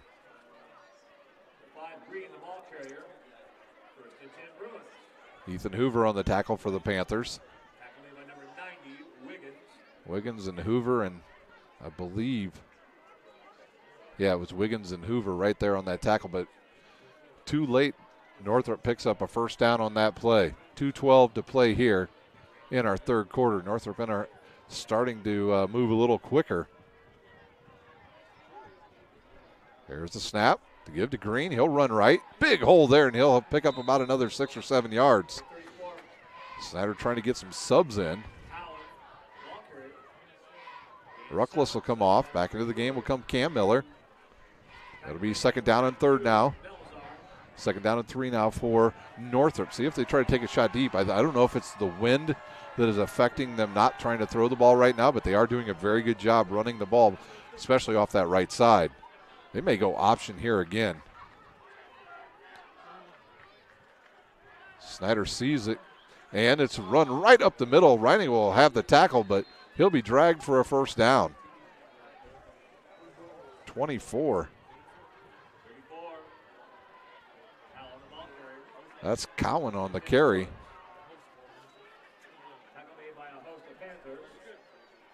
So we haven't seen Green. We've seen Cowan on this drive, and he's picked up 2 first downs. 1:10 to play here in our third quarter. Northrop approaching the Parkview Sports Medicine red zone. Here's a give to Cowan. Nope.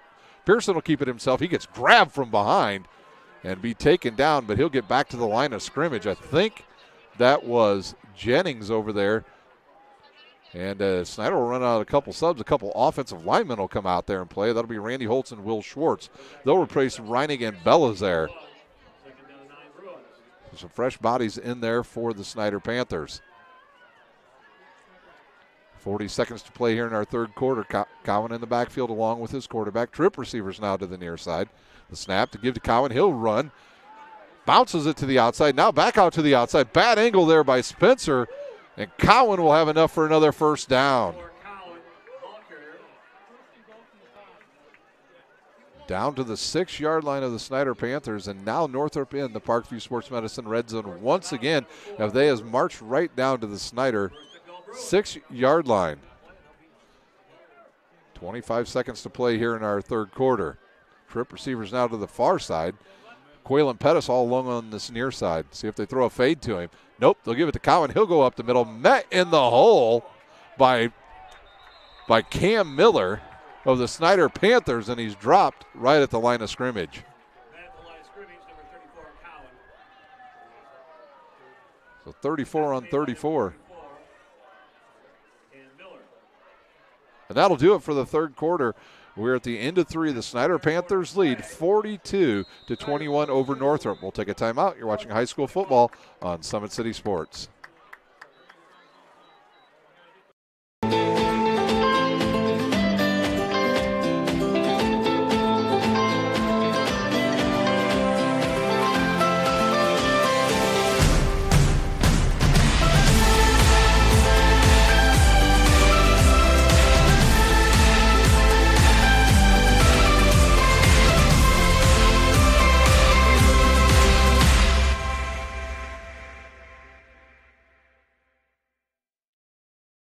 Runners are running, play coming home. From the crucial plays to the highlight of the game to the victory celebration, we are there. Summit City Sports isn't just a business, it's a group of companies investing in the youth of Fort Wayne athletics. It's because of Parkview Sports Medicine, because of Kelly Automotive Group, Indiana Wesleyan University, University of St. Francis, and Big Eye Fish, that we can produce our broadcast viewed by hundreds of thousands in Northeast Indiana. Support Summit City Sports. Become a sponsor. Join our winning team today. We're back here to start of the fourth quarter from Spooler Stadium. I am Ryan Dellinger, and we are ready for fourth quarter action here at Spooler. Northrop first and goal. There's the roll. He'll throw to the outside. Picked off by the Snider Panthers. Luke Owens down the left side, and he is gone. That's going to be a 98-yard touchdown run if he can outrun the defender. Oh, he goes down. Luke Owens steps in front of a Pearson pass, and another turnover on the Bruins, this time inside the red zone, and it really hurts them here because Luke Owens runs out of steam at about the Northrop. Let's see where they're spotting at 17. So all 4 drives here in the second half for the Panthers have started in Northrop territory. This one deeper than the last one. Snider looks to put the game away here on this drive. They'll have 2 tight ends again. Both tight ends tonight for the Panthers have a touchdown. Dellinger and Mantell. Lockett with 2, and also Maxwell with the touchdown. So what will the Snider Panthers do here? Will they try to run some time, or will they go quickly to the air? Mantell across formation. He'll look, go to the right side. He'll roll, he'll look, fire it to Dellinger. He's got some blockers out there, turns it back up the middle, and he'll fight his way down towards the goal line, and he'll be stopped about 2 yards short. So Dellinger is trying to get another touchdown, and now it'll be a nice Lockett time once again as the coaches for Snider say, slow down here, John. Let's get everybody set, and let's give the ball to Lockett there at the 2-yard line. First and goal for the Panthers. Actually, that's a new running back in the backfield. Number 24 in there. Lambert will run it in for a touchdown. Lambert, 2-yard touchdown run for the Snider Panthers at the 11:31 mark here of our fourth quarter. That's a quick drive by the Snider Panthers. 2 plays, and they're in the end zone.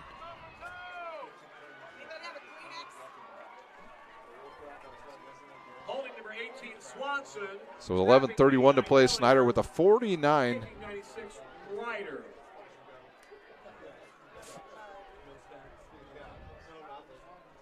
So it'll be Dellinger to snap. Snider got down to the 1-yard line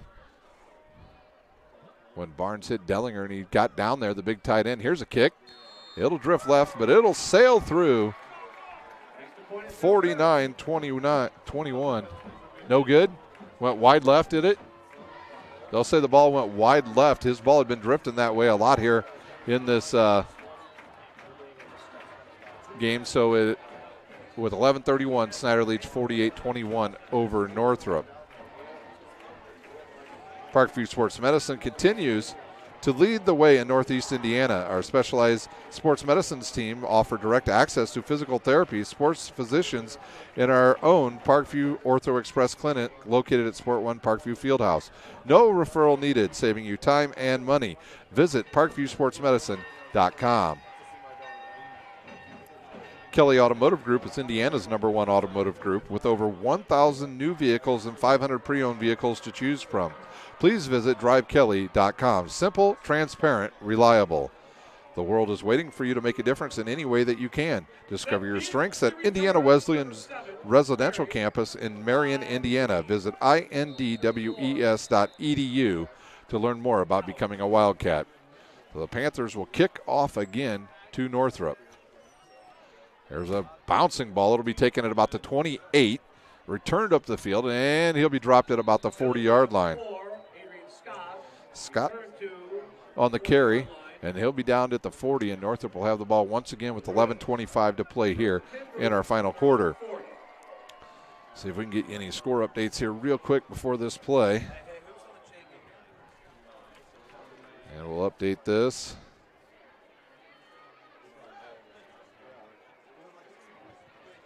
Still looks like Dwenger leads over Lures.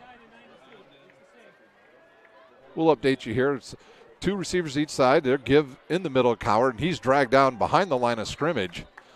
And he'll lose about a half a yard. Belizaire on the tackle for the Snider Panthers. Tackle by 92, Belazar. Second down and 11, Bruins. So Northrop quickly back up to the line of scrimmage. Just trying to check and see if I got any extra scores here real quick. We don't, so Northrop trailing big here. Unable to do anything in the second half. Here's a throw over the middle and caught by Coward again, and he stood up by a couple Panthers. Peasley, and we'll see who the other one was. 10 and 20, Ruckless and Peasley on the tackle. Pickup of 9, 3rd down and 1 Northrop. This is definitely 4-down territory for the Bruins. We were tied at 21 at halftime, and Snider has just ran off point after point because of the turnovers by the Bruins here in the second half. Snider will show blitz here, especially off those corners. I know that's probably what Northrop wants to see anyways. Maybe Snider thinks that Northrop's going to run that option again. Nope, they'll give it right up the middle to Coward, and he'll pick up the first down. So Cowan with another first down. Game clock down to 10 minutes here at Spooler Stadium. Don't forget a big one tomorrow. You can check it out. St. Francis Cougars will take on the Marion Knights tomorrow at 6 o'clock out at Darcy Stadium. You need to be there. That's going to be a big one. That's number 1 versus number 6 in the NAIA. Snap, give to Cowan. He'll go right, have a big hole over there and pick up about 7 or 8 yards.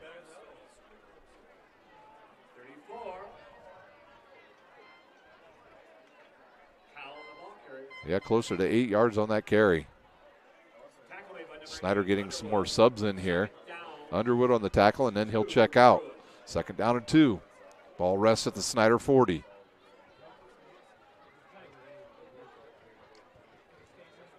Snider's basically taken away the passing game tonight of the Northrop Bruins.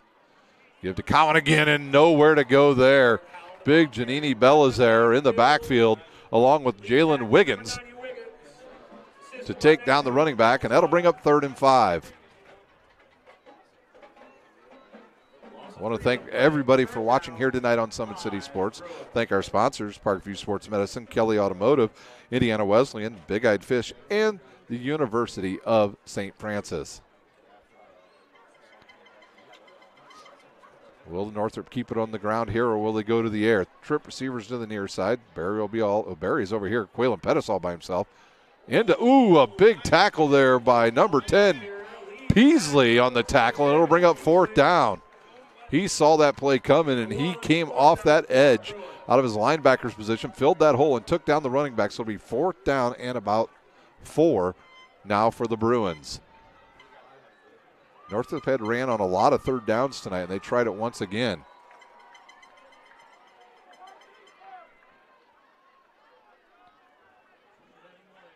4th down and 4. Here's a snap. He'll fake. He'll roll. He'll throw it. Gets hit. Got a wide open receiver, but overthrows him. So the Snider Panthers now will have the ball at their own 41-yard line. This is the first time in the second half that the Panthers have started on their side of the field. 7:55 remaining. See if the starters come out for the Panthers or if they'll bring in some of the reserves. They're up by 27 here at Spooler Stadium. They'll keep the starters in.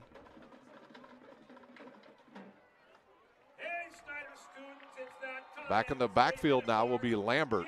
He'll be back there with John Barnes. Lambert is a speedster. Him and Bennett have some wheels.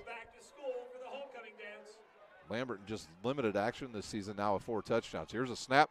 The give to Lambert. He'll run into the middle of that big offensive line. Nothing there. He's taken down quickly by the Northrop Bruins defense. Number 24, Lambert, the ball carrier. Tackled by 67. Starks. Lambert tackled by Starks. It'll be basically no gain on the play. 2nd down and 10 now for the Panthers. They'll be in no hurry here. A lot of run plays coming. Now Northrop will put a bunch of guys. Quick throw to the outside. He'll hit his tight end, Simon Dellinger, for a short gain, maybe about 1 yard. Good defense there by the Northrop Bruins. They saw the big fella run out there, and they were on him right away. So pickup of 1, 3rd down and 9. Snider could care less about that. They probably just want that play clock or the game clock to continue to run. Here's a play fake. He'll look, throw it over the middle to a wide open Sims. He'll turn upfield and pick up the 1st down. Sims has had a good season. He's filled in for some players that are no longer on the team at Snider, and he has picked up some big 1st downs here in this second half of the season. The Panthers, if they can win tonight, will improve to 5-2. Northrop will drop to 2-5 if they can't find a way to get the ball back here quickly and put some points on the board. Here's a snap. Here comes a trap play to Lambert. He'll go right, cut it back, go around the official. And a fumble on the ground, and I think Northrop picked up the ball. And we'll see what I think they said he was down. Nope, they'll say fumble by Lambert as he tripped over the official, fell on the ground, and Northrop will pick up the loose ball and have a 1st down now at about their own 38-yard line. Actually, I still haven't figured out where they're going to put this. It looks like it's going to be, yes, right at about the 38. Football got kicked out of there, so they'll remark it. They'll say the 39. 48-21 our score.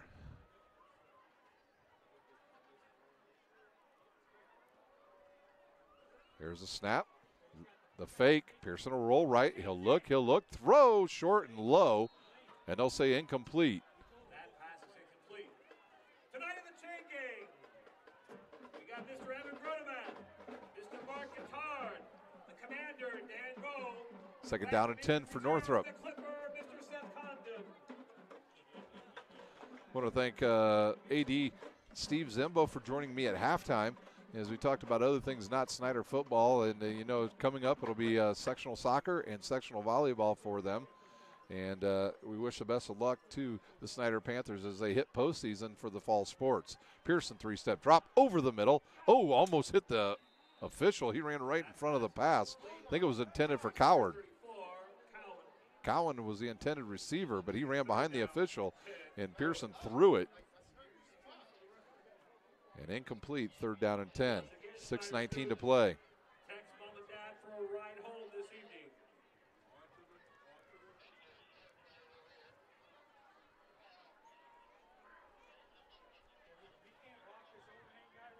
Pearson now in the pistol formation again. Cowan behind him, 2 receivers to each side. Here comes the blitz by the Panthers. He'll see it, roll that way, and just get pounded again with the quarterback. Ooh, and the Cowan got away and picked up about, we'll see where they mark it. He'll pick up some good yardage after being stopped in the backfield and dragged a couple players forward. I think Snider thinks Northrop will punt here. Quickly, the punter was out on the field before we even knew it happens. Northrop with nothing here in the second half, just On 5 drives, they've already turned the ball over 4 times to Snider in the second half. Back to receive, Derek and Maxwell for the Snider Panthers. Here's a high snap. He'll catch it, and the kick's away, and it is a driving kick. It'll come down to, well, neither one of the Snider. Muff play, and it'll be Northrop ball. Maxwell and Derek run into each other. They muff it, and it'll be Northrop ball.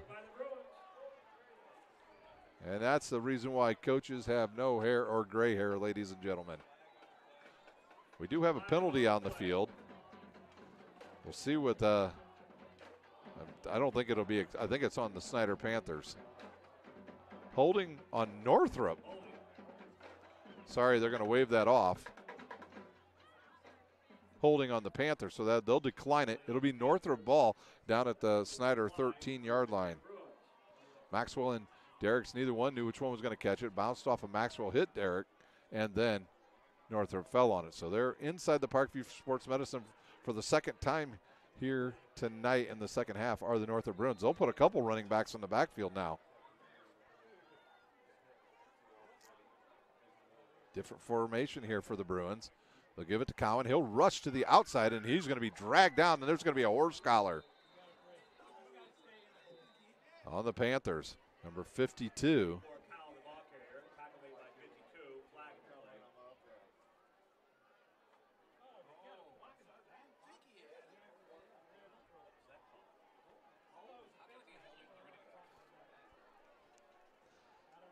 Seeing what the call is here. Evidently, they called this a block in the back against Northrop. Spotted the foul. I thought for sure it was a horse collar there, even though you even saw number 52 jump up like he had had a penalty there. But no, they say block in the back on the Bruins, and that'll march them back to, like, we'll see where they're going to be at. They're going to be at about the 29-yard line now, or excuse me, the 24-yard line. Clock down to 5 minutes to play here in our fourth quarter. And the Bruins get in the end zone here in the second half. They've been shut out thus far. He'll roll, give it to his running back. Right up the middle comes Green, and he is laid out by Ethan Hoover after he picks up about 3 yards. Hoover saw him coming, came up from his free safety position and made the tackle. Ethan Hoover headed next year to Indiana State to play for the Sycamores.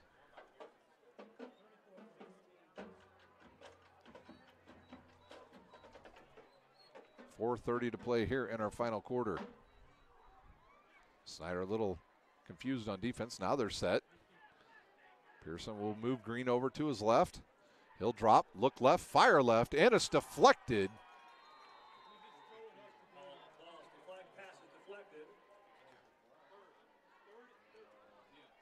Number 52 knocks it down.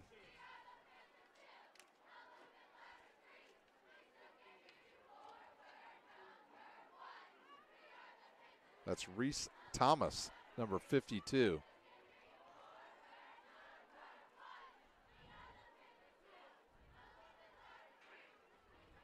So Wiggins will check out. He'll get a breather.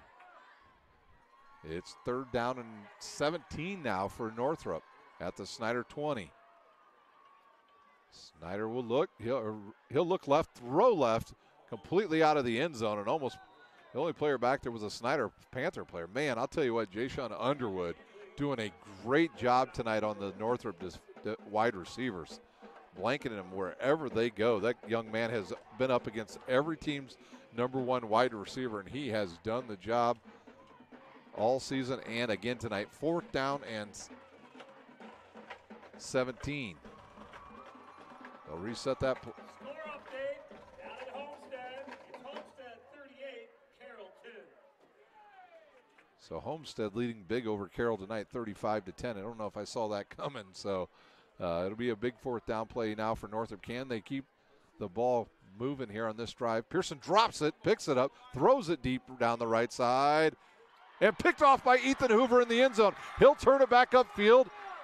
Hoover with the bad knee. He'll turn it upfield, and he'll cut to the middle of the field, fall down, And I know everybody will hold their breath, and hopefully he'll get up all right, because last year he suffered a bad injury late in the game as he tore his ACL. He'll pick it off in the end zone, and it'll be another turnover on the Bruins. Their 5th of the second half. And the ball will come out to the Snider 36-yard line.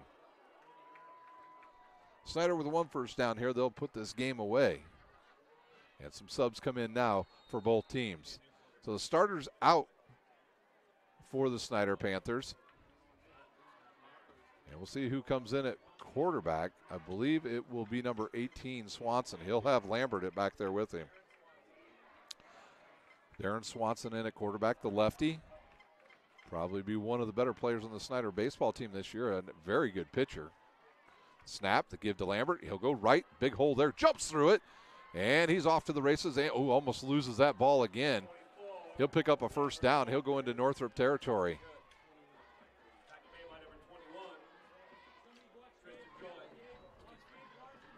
So Lambert having another big night tonight for the Snider Panthers. The Snider running game has been outstanding tonight. Lockett with 3 touchdowns tonight. Snap.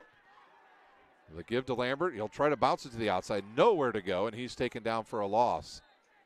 24, Lambert, the ball carrier. Loss of the play. Tackle made by 35. Antoine Scott. So a loss of 2. Good tackle there by number 35, Antoine Scott.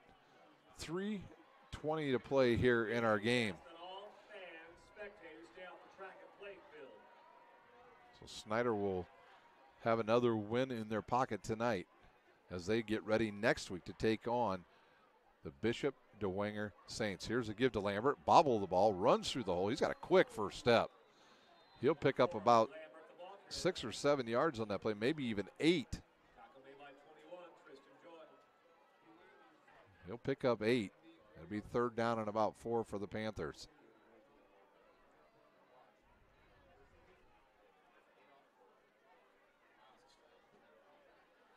Lambert has looked good in the games that he has been able to get in. A little bit of movement there by the Snider offensive line, and I think that disrupted the play. Surprised they did not call a illegal procedure on the Panthers as the right side got moving early.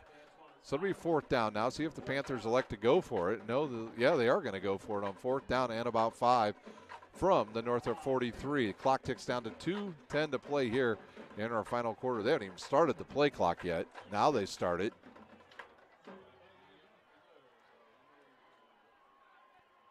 Here's a snap. Give to Lambert. He'll run, have a big hole to go through. Look out. He's off to the races down the right side. He's got one man to beat. He's taken down after he picks up about 40 yards. No, about 38 yards on that, 34-yard run on that. And that'll do it here. Snider can get into victory formation. Big old Randy Holtz will hustle off the field.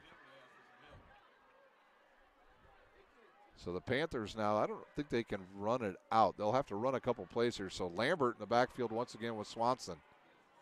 Lambert with a big run there of 38 yards. Snap. They give to Lambert. No. Swanson will keep it. He'll run to the left. Oh, and he's going to be taken down out there. What a pop. Swanson turns it up maybe a little earlier than that. Maybe gets in the end zone.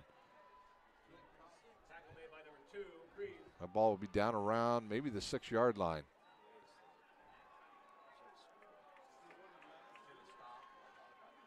Second down and goal from the 6. Snider will not have to snap this ball until under a minute to play. About 54 seconds. No, they're going to snap it a little early. Give it to Lambert. He'll bounce it right and be taken down after no gain, maybe even lost a yard. This will be the final play, barring a timeout or an injury.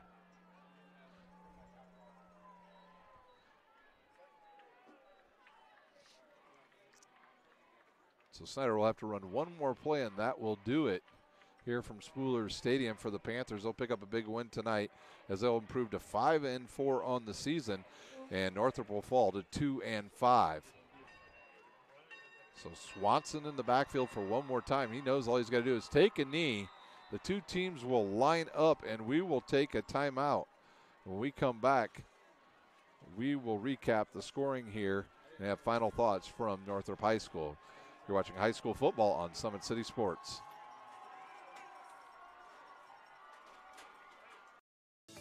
Parkview Sports Medicine is an integrated sports medicine team. We're treating injuries when and where they happen and working to prevent them before they do. We believe the best care is coordinated care, helping ensure you get the individualized services you need every step of the way, offering innovative treatment techniques to get you or the athlete you love back in play. Reaching higher, pushing further. Parkview Sports Medicine. Game on. I chose St. Francis because they made a promise that I would have real-world experience that I could take when I graduated, and they delivered on that promise. For me, the classroom only gets you so far, so they're setting you up with an internship. I had a mentor that they set me up with that was a CEO of a DuPont hospital in Fort Wayne. They offer degrees in accounting, business administration, risk management and insurance, marketing, and finance. You know, they just did a great job of the full circle of not only the education but also the experience. We're back for the final time here at Spooler Stadium. It's all Snider in the second half as they scored 27 unanswered points. We were tied up at 21. They win 48-21 over the Northrop Bruins. The story of the second half, turnovers, ladies and gentlemen. Northrop with 5 turnovers in the second half. And you just cannot win when you give the Snider Panthers extra possessions, and the Panthers took advantage of them big time in the second half as they roll to a 48-21 victory. Here's your scoring in the game at the 9:09 mark. It was Barnes to Maxwell from 35 yards out. That capped a 59-yard drive. The extra point was good. Snider led 7-0. And then at the 5:08 mark, it was Pearson to Sewell for 44 yards out. That capped a 42-yard drive. The extra point good. We were tied at 7. Then at the 2:42 mark of the first quarter, it was Barnes to Simon Dellinger from 36 yards out, capped an 80-yard drive. The extra point good. Snider back in the lead, 14-7. And then in the second quarter, it was Pearson to Barry on an 11-yard touchdown pass at the 7:22 mark. That capped a 69-yard drive. We were tied up at 14 after the extra point. And then it began the Anias Lockett show. At the 5:22 mark of the second quarter, he ran it in from 2 yards out, capped a 55-yard drive. The Snider Panthers in the lead, 21-14. Then with just 9 seconds to go in the first half, it was Pearson to Barry again for a 7-yard touchdown pass. That capped a 55-yard drive, and that's how we'd end the first half, 21-21. It would look like it was a game at halftime. Then the second half started, and it was all Panthers in the third quarter. It was Barnes to Mantell from 7 yards out. That capped a 45-yard drive. That came after a turnover, and the Panthers led 28-21 after the extra point. And then Lenny Bennett ran it in from 21 yards out at the 7:05 mark to cap a 34-yard drive. That also coming from a turnover, and the Panthers rolling 35-21 at this point. And then Anias Lockett at the 4:29 mark. He ran it in from 10 yards out. That capped a 40-yard drive, another turnover that led to its touchdown. The extra point was good. Snider doubling up Northrop 42-21. And then at the 11:31 mark of the fourth quarter, it was Lambert on a 2-yard run. That capped a 17-yard drive. That came after a turnover as well. And the extra point no good, and the Panthers led 48-21, and that would be your final score. So big games all over the Summit Athletic Conference. Don't forget to join. Go to St. Francis' website tomorrow, sf.edu. Log on there. If you don't plan on going to the game, log on there and watch the game live on your TV or mobile device. And should be a great game tomorrow out at Darcy Stadium as the St. Francis Cougars will take on Marion. I believe that game starts at 6 o'clock out there. So big game tomorrow for the Cougs.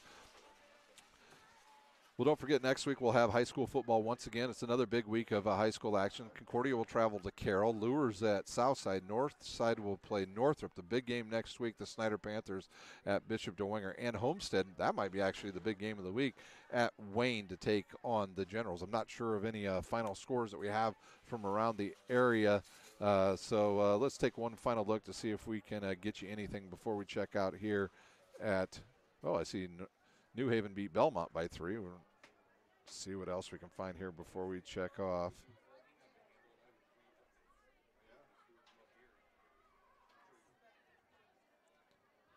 So we'll take one last look here. I'm not seeing any updated scores. It was at the end of 3. I know Homestead led big over Carroll 31-10. So that will do it here from Spooler Stadium. For my cameraman Big Nick, I'm Ryan Dellinger, and you've been watching high school football on SummitCitySports.com.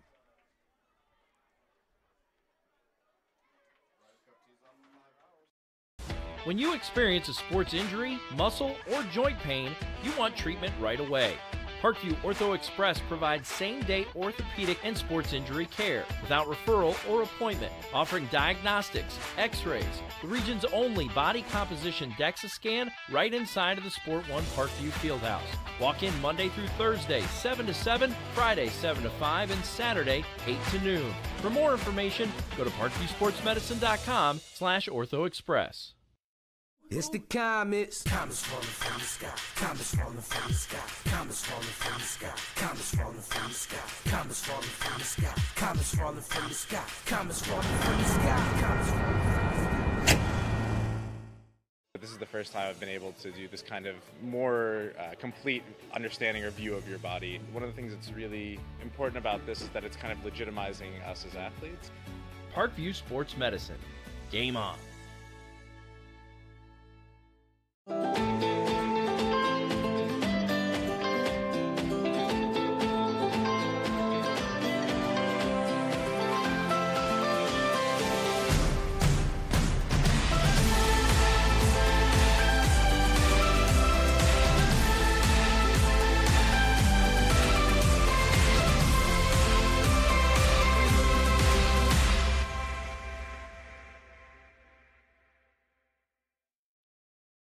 The Kelly Automotive Group is simple, transparent, reliable. Simple. Our customer specialists make buying a car easy and fun. Transparent. Our price listed is the best price. No hassle, no gimmicks. Reliable. Buy with confidence and peace of mind. We work hard to ensure the best value however you shop. Choose from over 60 vehicles under $10,000. Visit drivekelly.com. The Kelly Automotive Group. Simple, transparent, reliable. Concussions. They're a concern for parents of athletes in any sport. That's why Parkview Sports Medicine is leading the way with the area's first concussion clinic. Our integrated sports medicine team utilizes an innovative, evidence-based approach to manage athletic-related head injuries in those 14 and older, providing comprehensive care to get the athlete you love safely back in play. To schedule an appointment, call Parkview Sports Medicine at 266-4007. Reaching higher, pushing further. Parkview Sports Medicine. Game on. Get mad about blue. Get mad about your Fort Wayne Mad Ants. When looking for the best basketball action in town, it's the